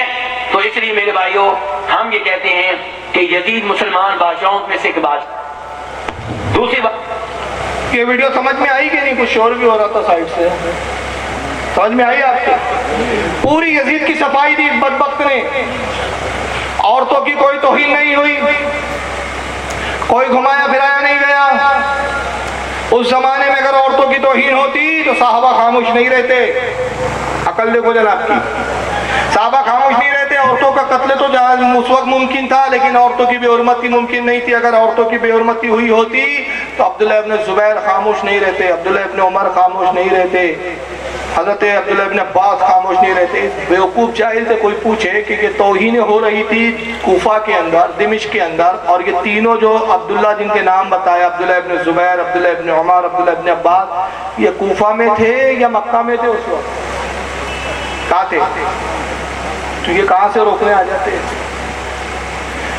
अरे साहबा ने बाद में यजीद की बैत तोड़ी ही इसलिए कि बाद साहबा ने जो बैत कर ली थी यजीद से, खौफ के मारे या हिकमत की वजह से, इमाम हुसैन की शहादत के बाद उन्होंने यजीद की बैत का इनकार किया। तो यजीद ने मुस्लिम इब्ने उक़बा के हाथों एक बड़ी फौज रवाना की और इस बदबख्त ने मदीने में हमला किया, कई साहबा को शहीद कर दिया, हजारों ताबई शहीद हुए। नौज़ बिल्लाह मिन ज़ालिक, यहाँ तक कहा गया कि 3 दिन तक पाक दामन औरतों को खबीस लश्कर पर हलाल कर दिया गया। हज़रत शाह अब्दुल हक मुहद्दिस देहलवी अपने किताब मा सवता बिस्सुन्ना में, इसके अलावा इमाम इब्न हजर अस्सवाइकुल मुहर्रिका में, और खुद इनके घर का बहुत बड़ा अल्लामा, बहुत बड़ा मौलाना है जिनका नाम है इब्न कसीर, उन्होंने अपनी किताब अल बिदाया व निहाया में साफ वाज़े तौर पर यह बात को लिखा कि उस खबीस लश्कर ने जो बदकारियां की उसका अंजाम ये हुआ कि 1000 नाजायज बच्चे पैदा हो गए। ये औरतों की बेहुरमती नहीं थी तो क्या? और यजीद इतना क्लीन हो गया। फिर कहता है कि सर हुसैन की जो बेहुरमती का मामला है कि छड़ी मारी गई, ये इब्ने सियाद ने किया, यजीद ने नहीं किया। इब्ने सियाद ने भी किया, यजीद ने भी किया। और ये बात खुद इन्हीं का मुसल्लम जो मौर्रिख और मुहद्दिस बहुत बड़ा आलिम है इब्ने कसीर, उसने अपनी किताब अल बिदाया वन निहाया जिल्द नंबर 11 सफ़ा नंबर 559 पे नकल किया। ये किताब मेरे पास मौजूद है अल्हम्दुलिल्लाह। इस किताब में इब्ने कसीर ने वादे तौर पर इमाम इब्ने अबी दुनिया, रावी भी ज़ईफ नहीं है, कोई शिया रावी नहीं है, इमाम इब्ने अबी दुनिया के हवाले से लिखा कि नौज़ बिल्लाह मिन ज़ालिक यजीद के सामने दरबार में जब सर हुसैन पेश किया गया तो उसने लबे हुसैन पर दंदाने इमाम हुसैन पर छड़ियाँ मारा। ये बेहुरमती की उसने। और यहाँ तक के अल बिदाया जिल्द 11 सफ़ा 562 पर इब्ने कसीर लिखता है कि भरे दरबार में इमाम ज़ैनुल आबिदीन को जंजीरों में जकड़ के लाया। हज़रत ज़ैनब इमाम अली मकाम की बहन, इनको भी दरबार में लाया गया।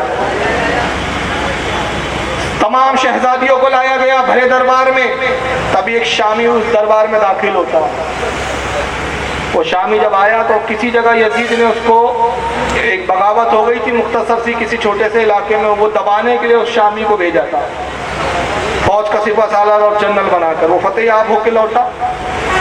यजीद को उसने खुशखबरी सुनाई कि यजीद अमीरुल मोमिनीन मुबारक हो, बगावत दफा हो गई, मैं फतेहयाब होकर लौटा, बागी मारे गए। यजीद ने पूछा मांग क्या, तुझे इनाम चाहिए, मैं तुझसे खुश हुआ। उसकी नजर अचानक हजरत फातिमा बिनते अली पर पड़ी। ये इमाम अली मकाम की बहन थी, छोटी, बड़ी हसीन और जमील थी, खूबसूरत थी और उस वक्त उम्र तकरीबन 12-13 साल की रही होंगी। शामी की नजर पड़ी, कहा कि ये लड़की मेरे हवाले करे। यजीद ने कहा जा मैंने तुझे हवाले किया, कनीज बना ले। हज़रत फातिमा बिनते अली ने जैसे सुना हज़रत ज़ैनब के पीछे छुपी और रोते हुए कहती है कि क्या ये बद दिन भी आ गए कि नबी की शहजादियां, नबी की बेटियां कनीजी में दी जाएंगी। हज़रत ज़ैनब ने पुकार के कहा यजीद मरदूद, अपना फैसला वापस ले, खुदा की कसम अगर तू मेरे नाना के कलमे का दावेदार है तो तू ये हरगिज नहीं कर सकता कि नबी की शहजादियों को लौंडिया बनाए और कनीज बना के दूसरों को सौंप दे। तो यजीद बदबक कहता है कि ज़ैनब मैं चाहूं तो ये कर सकता हूं, मुझे इख्तियार है। हज़रत ज़ैनब ने कहा अब तक मैंने बहुत सब्र किया है, कसम खुदा की अगर तूने ये जुर्रत की मैं अपने हाथों को उठा लूंगी। और अल्लाह रब्बुल इज्जत की कसम खा के कहती हूँ कि अपने नाना की हुर्मत से जब मैं दुआ करूंगी असाब आएगा और तू महल समेत जमीन में धंसा दिया जाएगा।